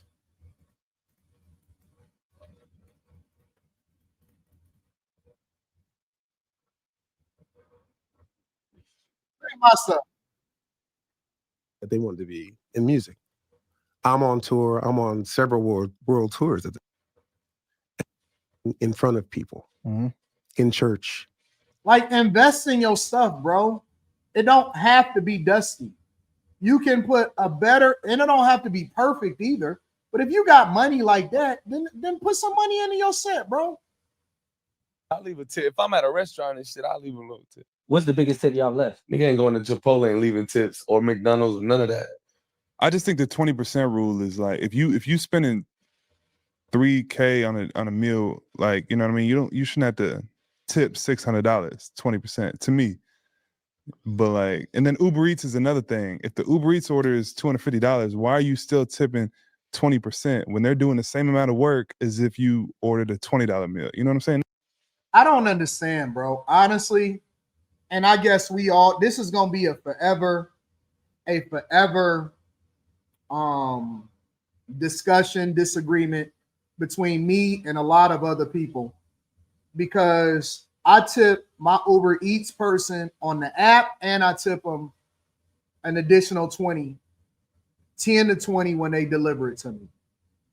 They're using a car, they're using a gas, they're using a tires, they got to get oil changes. Like I tip my Uber driver $20 before we even take off. And let me tell you why, bro. I'm gonna tell you why, because I'm gonna use my privilege to talk about this. Somebody said, yeah, you're doing too much, AD. All right, so let me give you my opinion. I tip the person at Wendy's. I went and seen Wicked yesterday. I tipped the guy that made my drink at Wicked. I tip a lot. Everybody that know me, anybody that's around me know that I'm very, very generous. I'm very generous when I'm dealing with people, when I work with people, when I tip people. I tip the valet a lot of money, and I'm gonna tell you why. My number one reason personally that I do it is because I'm blessed. I believe this disgusts me. Watching Michael Porter Jr., LiAngelo Ball, and Lonzo Ball talking about being cheap. Because when you're blessed, and this is my opinion personally. First, I'm going to speak to it from my lens, and then I'm going to speak to it from the regular people's lens. Yes, I seen Wicked. We're going to be reviewing it on Sunday. When you are blessed, when you have a significant amount of resources, I don't want to say millionaire because, people be triggered by that and all of that stuff. It ain't even about that. When you have a significant amount of resources, I believe that you almost, I don't want to say have an obligation, but you need to be treating people very, very, very well. And it ain't even no so they can treat you well. It's a way of kind of giving back to the people that add value into your life, because you have to kind of be the balance. You got to be the balance. You have to be the person, because there's going to be a bunch of other people that cheap out. They're going to, you're going to go in and the server is going to be making tips. They're going to make $2 an hour plus tips. And the people at the breakfast spots, they not going to really be making a lot of money because people going to cheap out. And at breakfast, if you make a lot of money, and this is for y'all that start to get money, change your habits when you start to get some real money, all right? At the breakfast spots, tip 100%. At the breakfast spots, tip 100% if you got money. I don't want to see no nigga that's out here spinning and flashing. Because see, this is the way I see it. We go out here and we spend, these same niggas will take a $40,000 private flight to trick off on some hoes, but they'll sit there and complain about the nigga that drive them their food. They'll trick off on some hoes. They'll take a hoe shopping. They'll go and get a private flight. Hey, Showcase Classics. What do I tip when I go to the casino? What do I tip when I go to the casino, Showcase Classics? You know me in real life. They'll trick off on some hoes, go and take a private flight, go and spend $300,000, $400,000, $500,000 on a car, and then the person that bring them their food or their housekeeper or something like that. When I go into a place, I tip thousands of dollars. It don't matter if I win. It don't matter if I lose, because that all goes straight to the dealers. It don't go to the casino. It goes to the dealers. And so if you're going to spend some money, y'all overpay for bottles inside of the club and all of this stuff, but then you won't look out for the person that's bringing you the bottles. You see what I'm saying? Like, I believe if you get money, and again, I'm only right now speaking for people that generate a significant amount of resources. These niggas is making 10, 20, 30 million dollars a year. 10, 20, 30. I don't give a fuck about. Showcase will tell you. Nobody, not one person, not a whale, nobody tips like I tip. Nobody tips like I tip. I give orange chips when I tip. That's $1,000 tips. And if you got money, then take care of the people. Take care of the valet. Take care of the bellhops. Take care of the security. Take care of the dealers. Take care of people. No. Jason 18. This is why a lot of people be broke. This is why a lot of people, you as a person that generates a lot of revenue, I personally believe that you have an obligation to take care of and spend money and keep money circulating in the economy by putting it directly in the pockets of the people that serve you. If you are a millionaire, tip your people. Tip the person that's serving you. Take care of the people that surround you. Look out for this person. Look out for this person. Man, listen, bro. We can't take this shit with us, bro. And I'm not telling you to not be responsible. I'm not telling you to not take care of your business. I'm not telling you to not to invest. I'm saying you need to bake that into the cost of being outside. That's the only way everybody eat. Y'all sit there and y'all complain all the time about the people that's at the top. They don't never do nothing. What do you think circulation of money into the environment is doing? If I go to the Gucci store and I spend $6,000, $7,000, I'm gonna take care of my nigga to help me. The dude that called me, hey Anton, hey man, I got a gift for you. Hey man, all right, bro, cool. I got you, big dog. I'm gonna make sure I'm gonna spend that. If you spending 7, throw your man 5. Throw your man 4. Throw him at least 100, 200. If you gonna go out here and trick off on this hoe, hey man, when your brother call you, hey dog, hey man, I'm in a bad bind, I'm in a bind. Cool. I want you to get your life together, but at the same time, I'm not gonna deny you. If you busting down a bag, but you the only person getting money and your friends is looking dusty, I got a Michael Vick mentality. I'm sorry, bro. I'm sorry. If I'm living decent, everybody else should be around me good. If I'm decent, everybody else should be good, bro. Like I don't want to be in this by myself, bro. I ain't trying to be like, if I make $1 million, 250 of it is going. It's gonna go to the people that surround me, bro. It's gonna go to the person, and everybody that worked for me will tell you, Anton don't pay no less than 100K. Anton don't pay no less than 100K because you got to take care of the people that surround you. And if you smart with your money, you'll continue to make way more money year after year, year after year. Your net worth is going to grow. Look out for your friends. Look out for your homies. Invest in this person. Hey, man, give me a business plan, bro. Let's work on it. Now, again, I'm only speaking right now from the lens of a person that generated a significant amount of income. I'm not talking to a person that's just trying to figure it out, trying to work it out. I'm going to speak to that shortly. But if you get money like these dudes, take care of your people, bro. Look out for the server. If you go to breakfast, it's cheap as fuck. It ain't no way in the world you're going to have a breakfast meal that costs more than individually by yourself, even at the best breakfast spots, $30 tops. Throw the lady 60. Hey, keep the change. That ain't gonna hurt you. You don't even realize it's gone, bro. You're not even going to realize that it's gone. You're not even gonna know it's gone. That $60, that extra $30, you forgot about it. You forgot about it. Throw that to the people, man. Every time I go to the grocery store, I don't go that often. I might go like twice a month tops. I always look out for somebody. I always make sure, all right, I got to find somebody to pay for their groceries. If I see somebody paying in cash, now if you're getting food stamps, you're getting that from the federal government.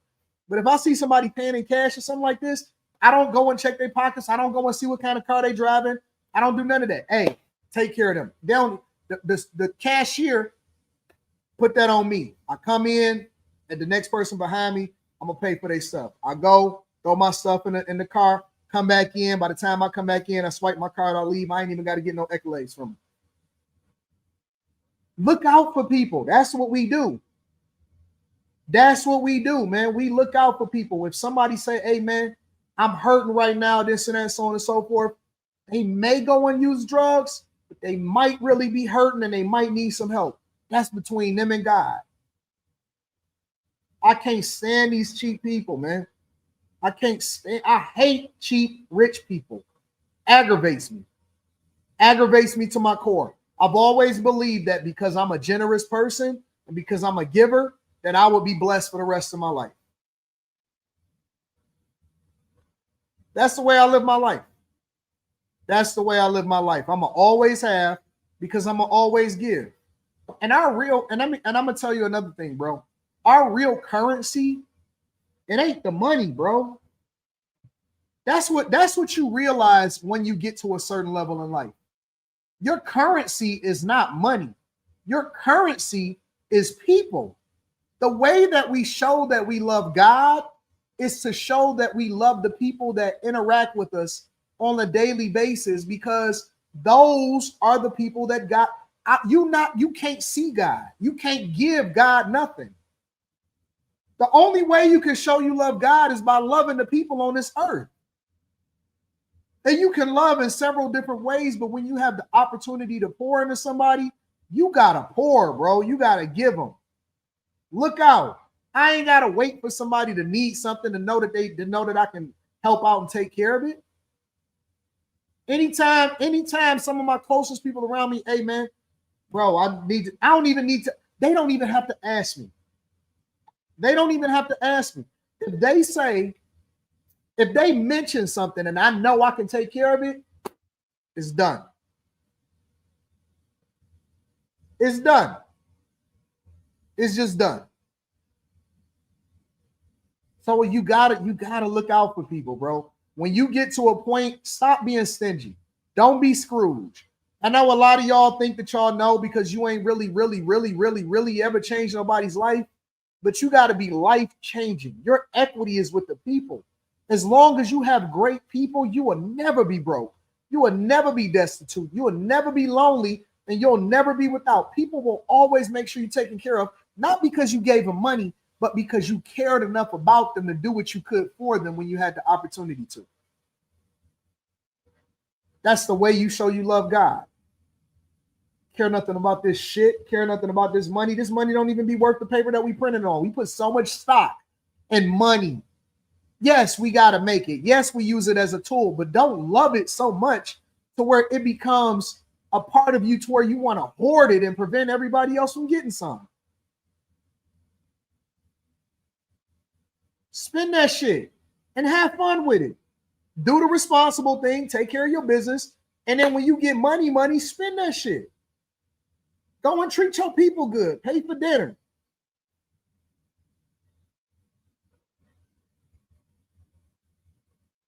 That's life. Pay for that shit. I hate when these niggas have got all of this money and they want to go spend it at Louis. You don't even know the nigga that owned Louis. You don't know him. You don't know the person that owns Chanel. You don't know none of it. You don't know none of it. You give your money to a billionaire, but you won't give it to the people in your local community, right? We always want to be stingy with the people that surround us, people that you see and you work with every day. We'll go and give our money to a fucking billionaire, which is cool. Buy what you want, but you ain't gonna spend none with your homie. You ain't gonna do that. That's whack to me. That's whack to me. But let's continue. They still just bringing the meal to you. So I would say tipping culture is definitely out of control to me. But I'm a bad tipper. I ain't gonna lie. Me too. I'm a bad. I would say though, with tipping though, you have the option not to, right? But they're gonna put your stuff on the internet. Sit down with Damn, Zoe ain't niggas only tipping because they don't want to get called out on the internet. Tip. But I could get like a $400 meal, nigga, and I'm only giving a 10 or a 20 on how you was on that night. Like, that's how I rock for real. Unless I really I'm trying to flatter some shit, I'll leave a little hundo out. See, they'll throw 100 for a hoe, but won't throw nothing for their homies. I'm trying to flatter some shit. Yeah, I might throw a hundo for her. Y'all always tricking. One thing that y'all will know for sure, and you can ask Slimmy, you can ask Quentin, you can ask anybody in the Bag Chasers. My homies get treated just like the women. And I ain't saying that they women. I'm saying that if I'm paying for everything. I'm not separating it based off of man or woman. Yo homie Dusty, bro, he got to carry the camera for you. And this nigga make $20, $30, $30,000 a year, but you can't wait to spend it on a hoe. Y'all niggas is weak. These niggas is corny to me, bro. I'm sorry. They corny to me, man. There or something. The nigga, I ain't doing 20%. I'm not gonna lie. It's either a 10 or a 20. You was great, nigga. You get a 20 from me. You was cool. I'll shoot you a 10 just for being there type shit. I ain't gonna go off on my meal. I ain't gonna lie. I know it's sick. Hey, man. That's what I'm saying. It's optional. So you leave 20% every time? Yeah. Standard. That boy different. So Lonzo, the only person in here that took 20%. Got it. Already paying taxes and shit. Okay. No, for real. Nah, it'd be the room service ones that get me hot though, because it'll be like the service charge will be. So here's the thing. I don't think that everybody now for regular people, for regular everyday people, I don't think that everybody has to get a tip, right? I do it out of the goodness of my heart. I'm not saying that everybody else has to do it. When you go to McDonald's, you go to Wendy's, you go to Starbucks, if you want to throw $1 in the cup or something like that, cool. If you at Starbucks or a coffee shop or whatever, I don't think that people should be required to tip in industries that get paid a whatever regular hourly wage. For servers, I think that servers should get a minimum of 15%. For I do a minimum of 20%. I usually do way more than that. At the worst, I think servers should get minimum 15%. 20% is my standard minimum. And I don't think that just because you working at Walmart or something that you should get a tip. All right. I don't think that just because you're working at Walmart or something that you should get a tip. Now, I like to make sure that people are taken care of because I'm just a nice, generous person. But I just think that people have a selfishness in their spirit, and that's going to reflect on who they are as a person. If you are a stingy nigga, and women are, oh my God, women, I ain't even going to talk about y'all. Women, especially black women, they are the dustiest, stingiest people as a group that you could ever run into in your entire life. Women are the dustiest, stingiest group of people that you can never run into in your entire life. Women are notoriously horrible, horrible, horrible, horrible tippers. Horrible tippers. Women are the dustiest, slowest, stingiest group of people. When black women go into a restaurant, people start clutching their pearls. Like, oh shit. Here we go again. Here we go again. And they make the rest of us look bad. Africans, you can forget it. Keep your open toe sandals home. Stop coming outside asking for service. Can't stand no funky tipping African. Africans aggravate me when it comes to tipping. The stingiest people that I've ever seen in my entire life, bro. Got their open toe sandals and refuse to adapt to the culture that they're in. If I was a server, I would be so rejecting of an African coming to my table. No Africans, no black women, no white women, no women. If it's not a guy with a chick trying to trick, I don't want him. If it's not a white man, a snow hair, I don't want him. If it's not a American black man, I wouldn't want them at my table. I would be the most biased, racist person as a server that you can ever think of in your entire life. There is no way in the world that you would ever get me to serve an African woman or man, a black woman, group of black women specifically, because a lot of these black women ain't even coming out the house with money. They hoping that a nigga buy them a drink. They broke. All right. Or women in general. Do not give me their table. I do not want the section that is diversity, equity, and inclusion. I don't want it. I would not take the table for I don't want no diversity, equity, and inclusion table. I'm cool.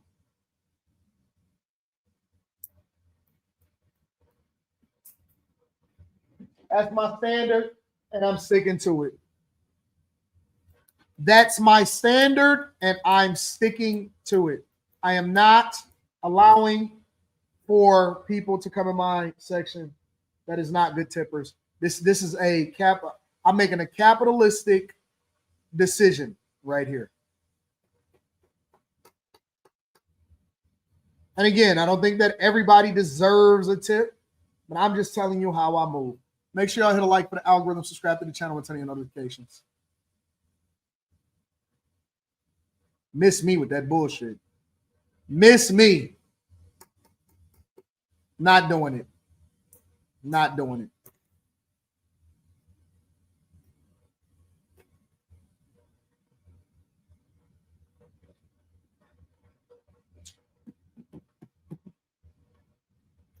Somebody said just talking shit, you already had your restaurant. Facts. I still own a restaurant. I own a couple different. Not entirely, but I am a what you would call a silent partner. I am a silent partner. And when I ran one, I didn't require for tips for customers because we didn't serve anything. We was a carryout restaurant. So as a carryout restaurant, I just paid my people really, really well. But we didn't serve. We didn't have tables where you'd have to serve people. So it was a little bit different. But I just paid my people really, really decent. I paid them really well. And I gave them as many hours. I'll minimize the amount of people that I hired so that I can give as many hours and as much money and put as much money into people's pocket. Now, you had to work. You had to grind, but I would give as much money as I possibly could. So it was a carryout. Let me read some of these super chats. I think I'm going to wrap it up for today. And since we live streaming tomorrow morning, because I want to save some for tomorrow morning. We've been at it for over 2 hours. This looks like a casting couch set. Looking crazy in there. New age experience. Hey, Anton, serious question. Why haven't you spoken about digital ID? What do you want me to say about digital ID? We talked about it on After Hours. Me, Slimmy, Carrie, Kim, all of us, we spoke about digital ID. AR Smitty says they should take notes from KD podcast. That K interview was legit. Yeah, that was slapping. I was slapping. AD don't tip Uber drivers through the Uber app, steals their shit. I give them 20 in person. I give them a $20 bill the minute that I jump in their car. They have been sued like crazy for it. Tanea says, when I was still at work release, I worked takeout at Red Lobster. Tips were appreciated. It is hard, stressful work being in that hot window, dressing the orders, packing it, and dealing with rude people. Facts. Jason A-Team says, if you make it, always pay it forwards, is what I say. But if you broke and tipping less because of that, dusty as F. Exactly, AD. If I spend $200 at a restaurant, I will tip $50. 25% is my rule, and I'm far from rich. See? It don't even cost that much. You just bake it into the cost of going out. Mr. Merv says, jokers order DoorDash with EBT Snap, and they never. You can order DoorDash with your Snap benefits? I ain't know that. TS Car Wash Detail Service says, all them not regular, big dog. $20 tip is crazy. What do you mean $20 tip is crazy? Jason A-Team says, most restaurants take a cut out of that 20%.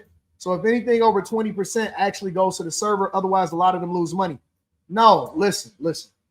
What y'all don't know about servers is that they actually have to tip out. They pay the bus boys, they pay the people in the back, so they share their tips. Most people in a restaurant, the servers tip out the people that's actually working with them too. So they don't just have it by themselves. They don't just keep it to themselves. They actually share it with other people that's a part of the crew. Somebody said I'm too poor to tip. Well, you too poor to go out then. You too poor to go out. Don't tip. Don't go out if you ain't tip. 392Q says, or eat before you come. Birthday dinners and vacations will break women relationships. Somebody is coming with no money, but a lot of entitlement. Jason 18 says, I work in the industry, worst tippers. You can tell right away they act distant and funny to you right now. It's young men under 25 and some old couples. Oh, A. Marie says the servers love to see us at places my wife and I frequent because they know they're gonna treat them. We're gonna treat them well. Bo Winkle says, how you going to shame someone for how much they tip with their sweat, blood, and tears? Like I just did. Because I say what the fuck I want to say when I want to say it. Spacer says power and problems, and man, Wale is slapping, bro. Wale.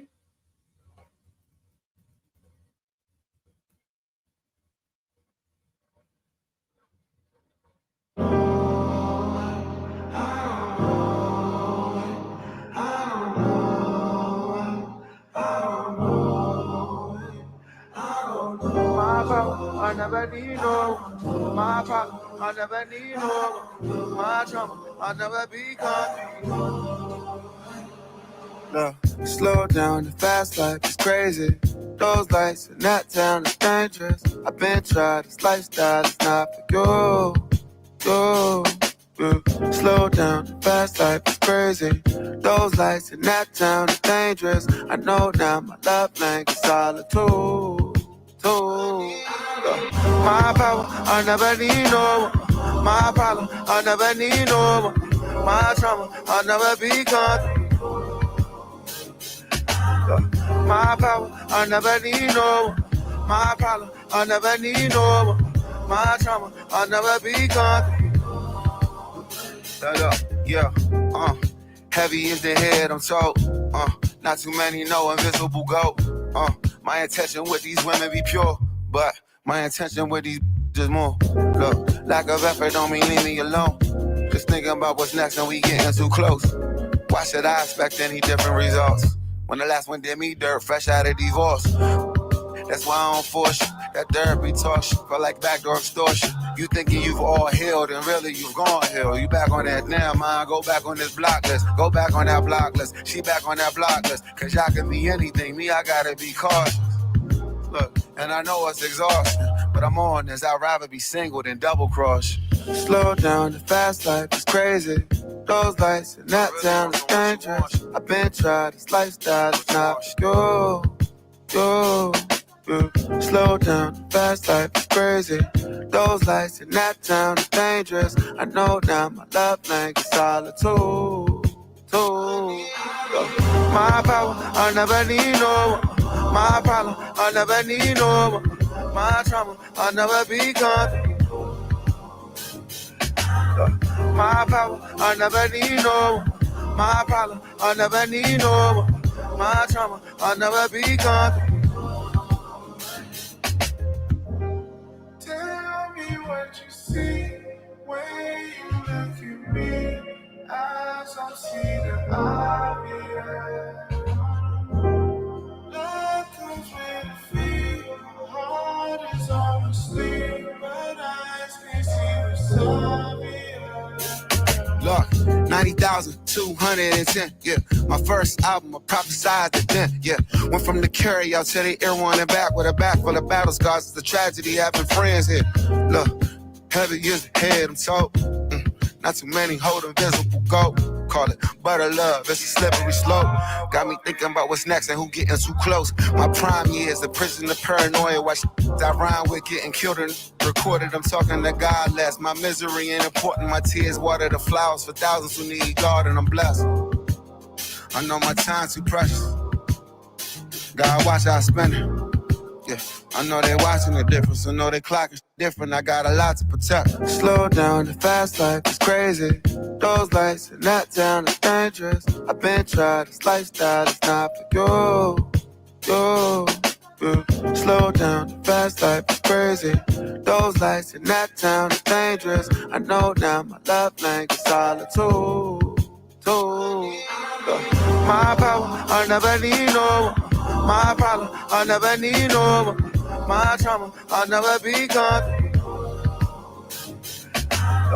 My power, I never need no one. My problem, I never need no one.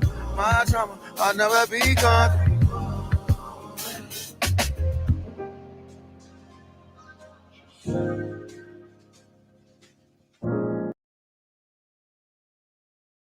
Shout out to Wale.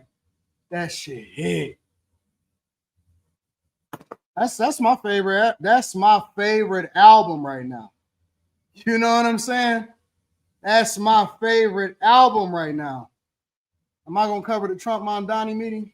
Trump Mamdani? Let me see. I'm about to go to the bank. Let's see what's going on.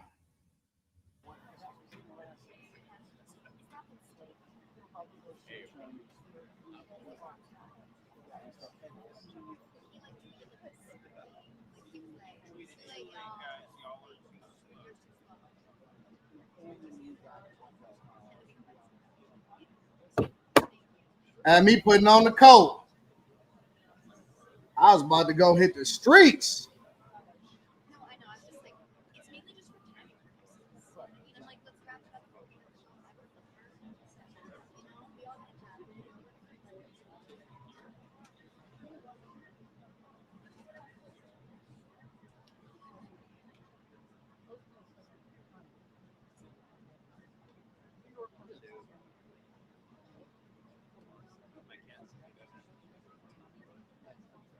I don't know.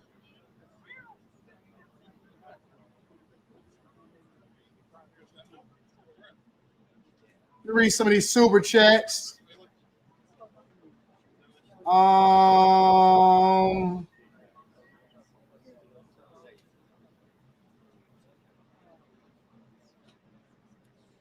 Ray C says, when I worked at the Olive Garden, nobody wanted to serve Indian food. Oh, notoriously cheap. They only share salads and soups unlimited for large families and no tips. Purple Haze says, AD, please check out the T-Boss prep ad. Shaking my head is bad. Really? Yeah, there's no audio. All right, I'm gonna check it out. Thank y'all. I appreciate y'all for holding me down. I understand it's Friday. Some people may not have to be getting off of work.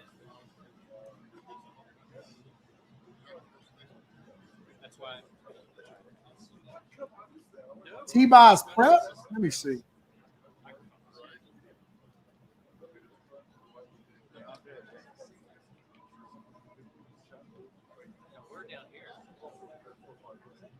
Listen, my correspondence computer here, Nancy. Yes, it's me again. We prepped. Woo. Prep. Oh wow, oh wow, oh wow. It's the time for empowerment, and I've got a message for you. You gotta think about sexual health, no matter what, when, with who. Yeah. To all your lovers. Is that a Zesty?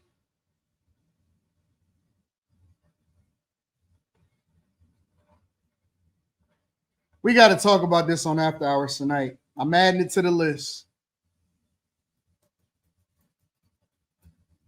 I'm adding it to the list. While I wait on this Trump commercial, why y'all do this to me?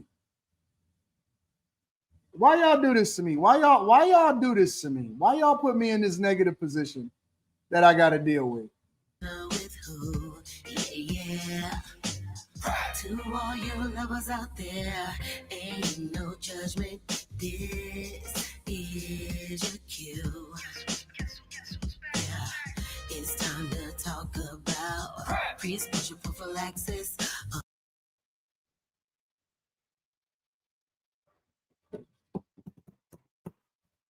Oh my God. What the fuck am I watching? Part of HIV prevention. Oh, so you prep. Yeah, don't keep it on the down low. Let all of your people know. So you prep. Yeah, don't keep it on the down low. Be proud to let your partners know. Oh, so you prep. Yeah, don't keep it on the down low. Let all of your people know. Oh, so be proud. Yeah, Don't keep it on the down low. Be proud to let your partners know. So be proud. Yeah, don't keep it on the down low. Be proud to let your partners know. So be proud. Talk to her. Yo, let me say something, bro. I think we have we might have the worst group of aging celebrities ever.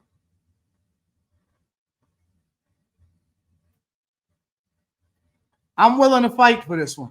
We might have the worst group of aging celebrities ever in the history of aging celebrities. Without a doubt. No doubt about it. Our celebrities will do anything. They will absolutely do anything for $1, bro. Anything for $1. When you think about our touring celebrities, I'm like, dog, come on, man. Come on, dog. And it's like, it ain't no new melody. They remixed it. Philip Hook said, let them slide, bro. Nah, dog. Like, ain't this what we do? We talk about the stuff that we see on the internet. Now, of course, there are going to be some people that, what the hell got? Oh, hold on. I knew you was going to say it, DJ Ace. Because, see, we also the most apologetic for our celebrities, too. DJ Ace says, T-Boz got sickle cell. AD, give her some grace on her looks, but you're right about the agenda. I didn't say nothing about her looks. I didn't say nothing about her looks. We all age. We all age. We all get older. What's up, drop down for some of us. For Omarion, obviously, he's growing. We all age. I didn't say anything about T-Boz's looks whatsoever. I have nothing to say about her looks. That's not even what I'm talking about, DJ Ace. That's not even what I'm talking about. All right, Christopher Evans, I see you, big dog. I'm talking about the commercial. I'm talking about taking a classic and Creep and selling out to the pharmaceutical companies, to the whatever the companies are. Come on, dog. Like, honestly, I think that most of our aging celebrities are stealing money.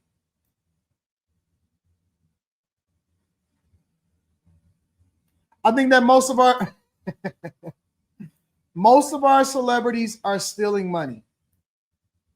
They stealing money, bro. They stealing money on tour. They stealing money with these commercials. And I think it's a bad message. Now, some people are going to debate me on that, and they're going to say, oh, man, Anton, that's not a bad message. They telling people to prevent themselves. When has that ever worked? When has that ever worked? When has it ever worked to tell people to get on more medicine, to take more prescription, to get on more antibiotics, to do all more of this type of stuff? Honestly, bro, when does that ever work? This is honestly, bro, the only thing that we can do at this point is tell people that they need to stay celibate, stay out the mix, or get married before you carry. That's it, bro. That's it. All of this other stuff with they got the fake chili in there. Y'all see the fake chili? Don't worry, Trump and Mamdani ain't even came on yet. That's the fake chili right there. You see her? You see the fake chili in the lower right-hand corner? That's the fake chili.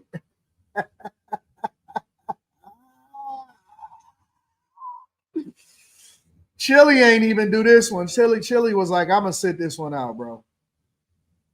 I'm going to sit this one out. So I don't know, man. I mean, I'm conflicted, to be honest with you. On one hand, they're entertainers. So because they're entertainers, they're gonna do whatever it is that they got to do to get their bag. They're gonna do whatever it is that they got to do to get their bag, the entertainers. And then they had the gay man in there pumping his chest out. Why? Why, bro? She said, and the pre-exposure prophylaxis. Oh, so I prep. Pre-exposure prophylaxis.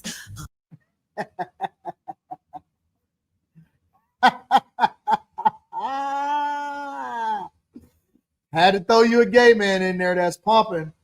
No matter what. Talking on a woman's phone. It's not enough for us to just even get the message off. Now we got to throw the gay man in there. Pumping. And if you are a man that is heterosexual, pretending to be homosexual on the screen, that's also crazy to me.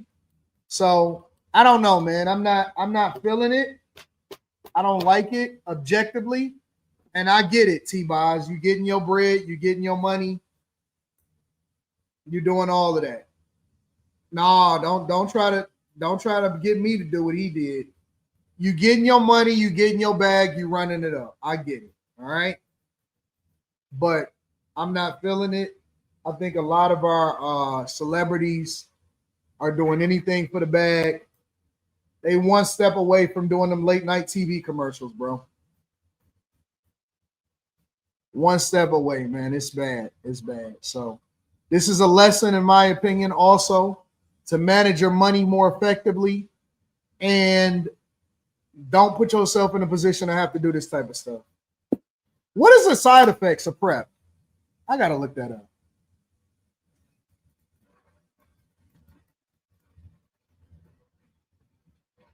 All right. Common side effects of PrEP include nausea, headache, diarrhea, and fatigue. Ugh. I don't even want to do that. If I got to do it like that, I don't want to do that. I gotta be nauseated, have a headache, have diarrhea, and I gotta get fatigued, which are common, which are often mild and temporary. In some cases, PrEP can affect kidney and bone health. Fuck that. Nope. Nigga, you need your kidneys. You need your kidneys. Kidney and liver issues. Less common side effects include stomach pain, vomiting, dizziness, and rash. Important to discuss any side effects with a healthcare provider. Oh, no, hell no. Hell no. Bone loss, decrease in bone density over time. Changes are usually minor and may reverse. Stopping the medication, but monitoring is recommended. This is the problem right here, this kidney and the liver issues. In rare cases, I wonder who the rare step dummy is. PrEP can affect kidney and liver function.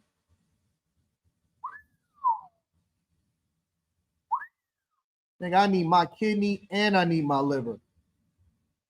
I need them both. That's why I don't drink like that, because I need my liver, bro. And your kidneys is fucked up. You need your kidneys. Nah, see, it's better to just not have the side effects. It's better to not have the side effects. I don't want my kidneys and I don't want none of that stuff messed up. So I'm straight. But shout out to her for getting her money. Shout out to her for getting her bag. So does Tylenol. What that got to do with anything? Because people take PrEP regularly if they are sexually active. They take PrEP. People be taking PrEP like for the rest of their life, bro. I need my kidney, dog. I need my kidney. I'm good. Shout out to T-Boz getting her bag. So I PrEP. Ow. Just keep it on the down low.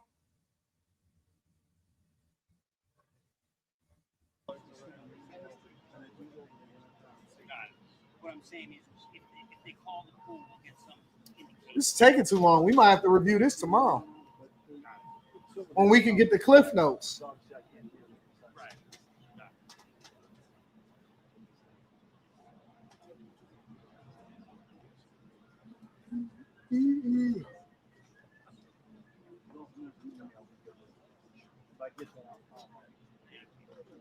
We might have to get the cliff notes tomorrow, y'all. What y'all think?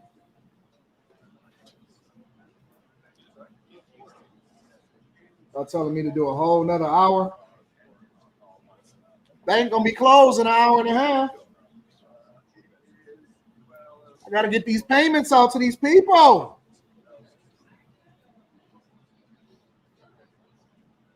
I guess I can do some numbers. Do my budget while we waiting on this. Hopefully they come out sooner rather than later.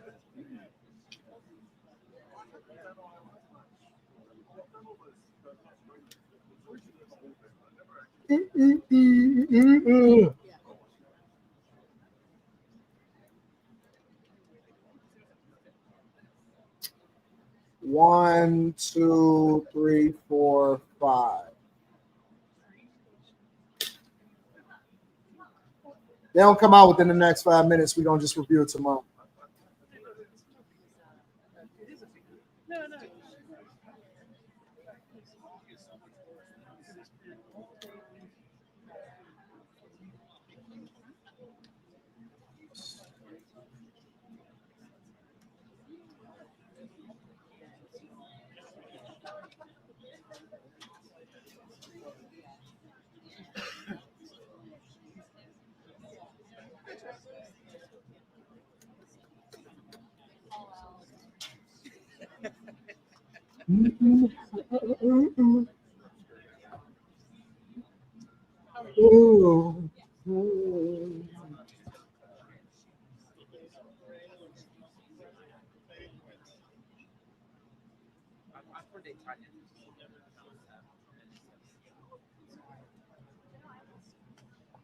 Oh yeah, and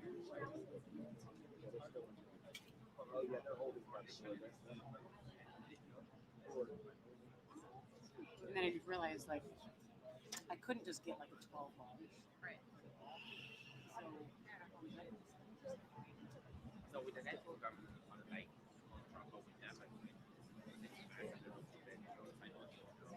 Yeah.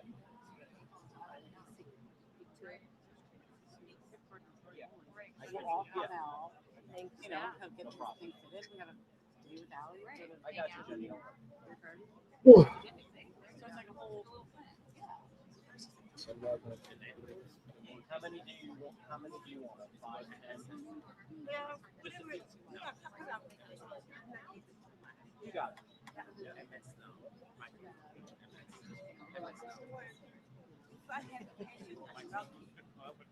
You do. Fine. You do. Got it. I don't know.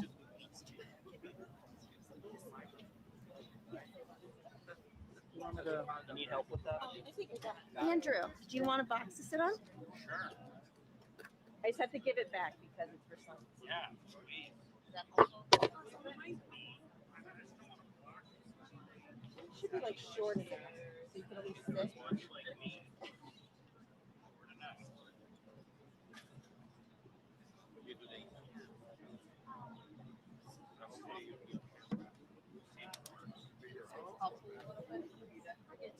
Still more comfortable. You know, I'm so used to crowd. Is that a little better? It's better than like the ground. Better? Okay. Thank you. Yes, Henry, I'm proud. I don't know why y'all told me that it was at 3 o'clock Eastern.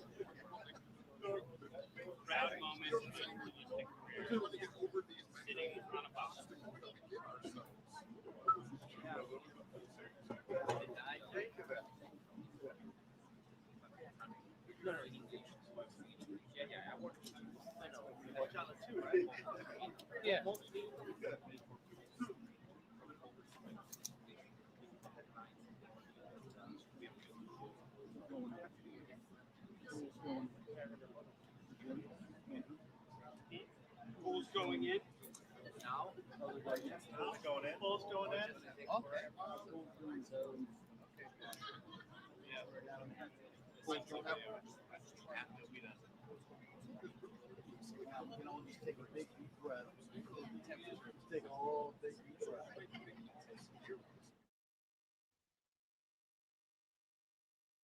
Look like they coming out.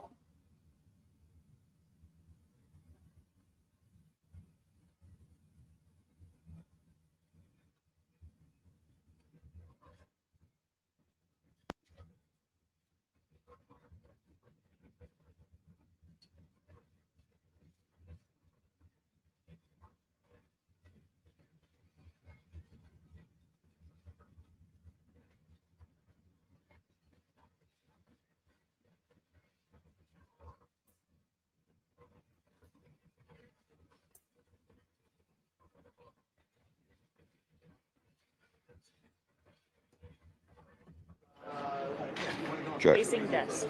The desk? He's at the desk. Evan? Facing, he'll be at the desk. Yeah. What's that? Maybe not. Are they across from each other? How are they? I don't know. There's people behind the desk. There's people behind the desk. So we're gonna, the desk is gonna cross over.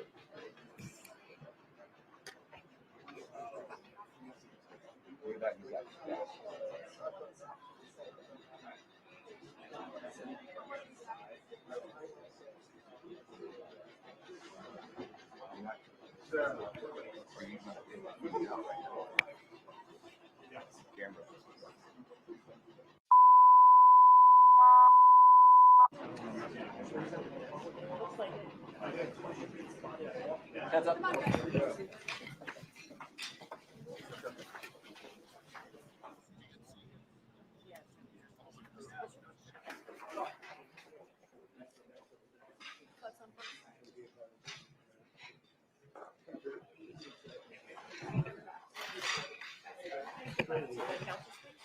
How do you like it?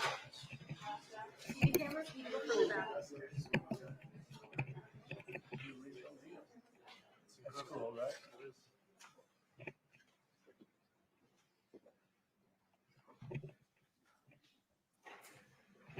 Look like a little kid. Well, thank you very much. We've just had a great meeting, a really good, very productive meeting. We have one thing in common. We want this city of ours that we love to do very well.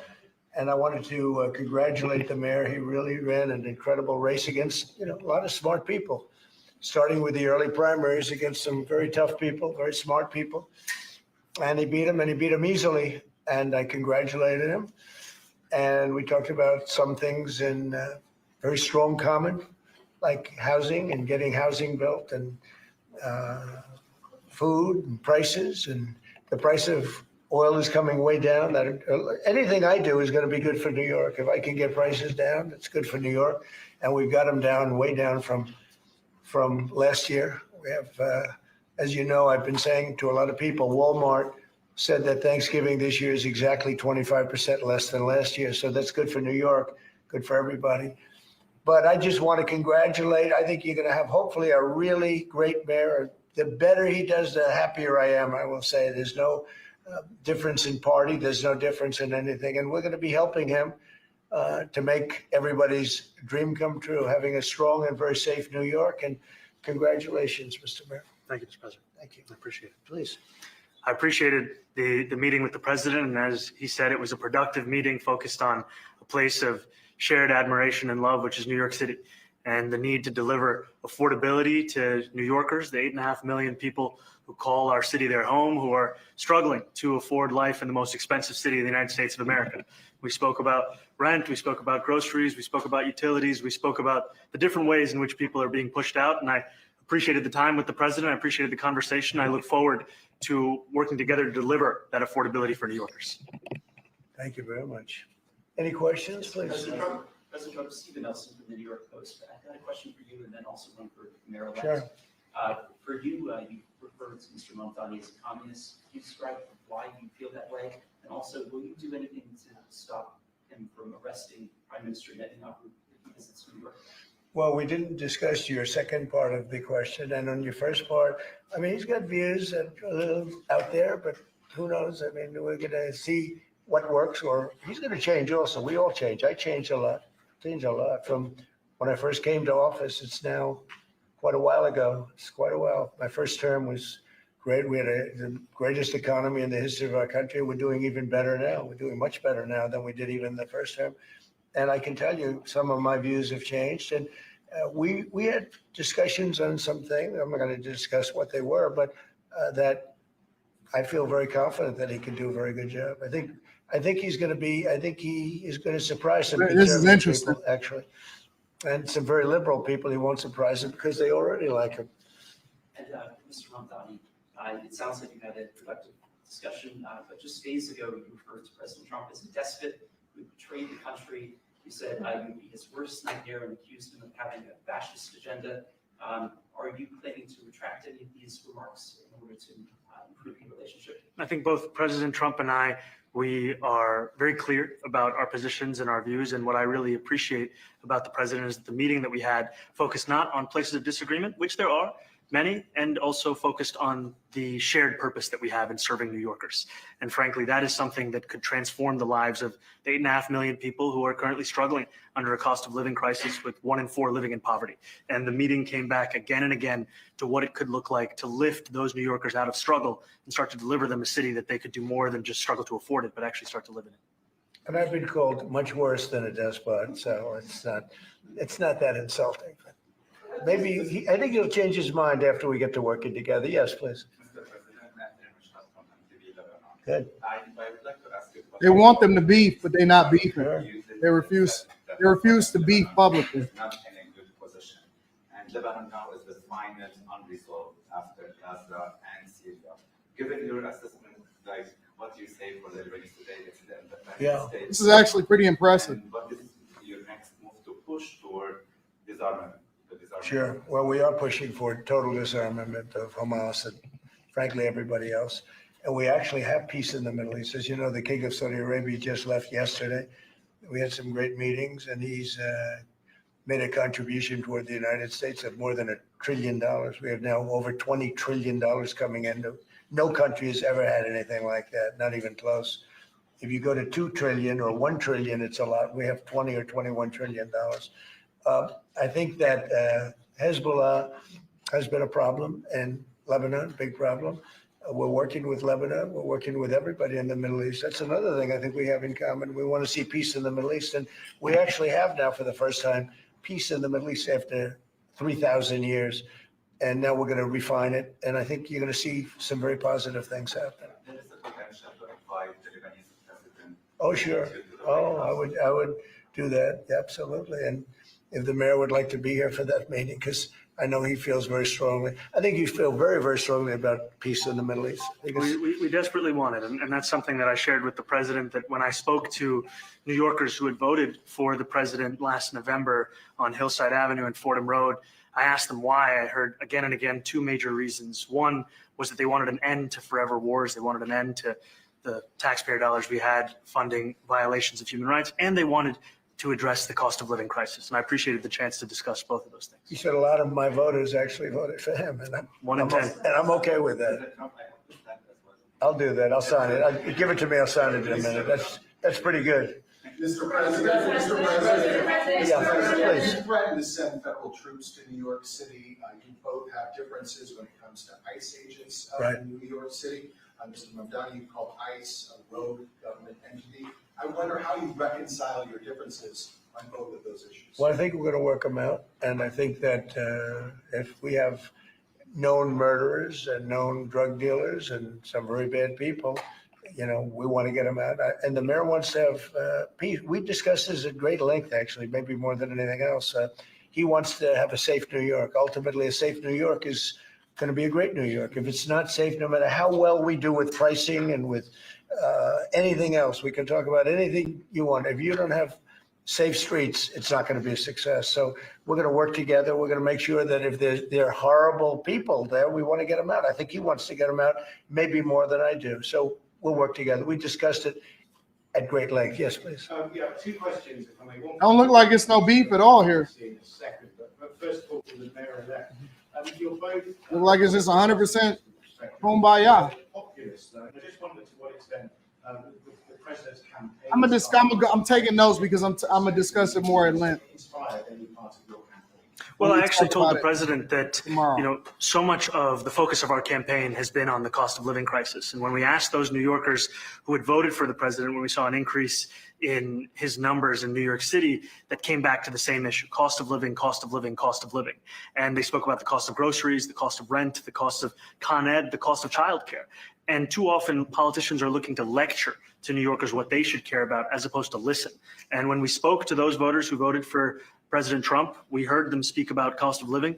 We focus on that same cost of living. And that's where I am really looking forward to delivering for New Yorkers in partnership with the president on the affordability agenda. And I think we have to work a little bit. We talked about Con Edison. We have to work a little bit on getting the prices because, we've gotten fuel prices way down, but it hasn't shown up in Con Edison. And we're going to have to talk to them. If we're sending them fuel at a much lower price than it was a year ago, which is true, we have to get Con Edison to start lowering their rates. Absolutely. And if I may, last week you told me you were pushing ahead with your plans to sue BBC for up to $5 billion. You're going to speak to Prime Minister Starmer as well. Is there any progress or any updates on those issues? Well, we get along very well with the Prime Minister. We made a deal with UK. I like him. He's a fine person. And, I think they have some big energy problems. They've got windmills all over the place. They're going to have to start using other methods because their energy is out of control. Talking about in the UK, it's out of control. And he's got that problem. He's got a big immigration problem, as you know, and he's got a big energy problem. And we talk about it. He's a good man. Prime Minister's a good man. Trump apparently is a deal I haven't maker. spoken this way. Have you spoken to President Zelensky or do you intend to Who? President Zelensky about your plan for the region? I've spoken with their people. We have a plan. It's horrible what's happening. It's a war that should have never happened. It would have never happened if I was president, and it's a shame. And I thought they should have acted quicker. But it's a cold winter, and a lot of the you talk about utilities, but a lot of the big energy producing plants have been under attack, to put it mildly, to put it nicely. We have a way of getting peace, or we think we have a way of getting peace. He's going to have to approve it. Just so sad. So many people. Last month they lost 25,000 soldiers. This is something we haven't seen anything like this since the Second World War. And they're averaging 6,000 or 7,000 a week between the two of them, dead soldiers. And it goes on and on. And I think they're getting reasonably close, but I don't want to predict. I would have said that would have been one of my early ones. I did 8 peace deals of countries, including in India, Pakistan. You could even go, in fact, they're coming here in a week or two, go to the Congo and Rwanda. That was 10 million people dead. And we worked something out on that, but so many. And the one I thought would have been, for me, because I have a very good relationship with President Putin, I thought that would have been maybe quicker. But it does take 2 to tango. And now you just see all the death.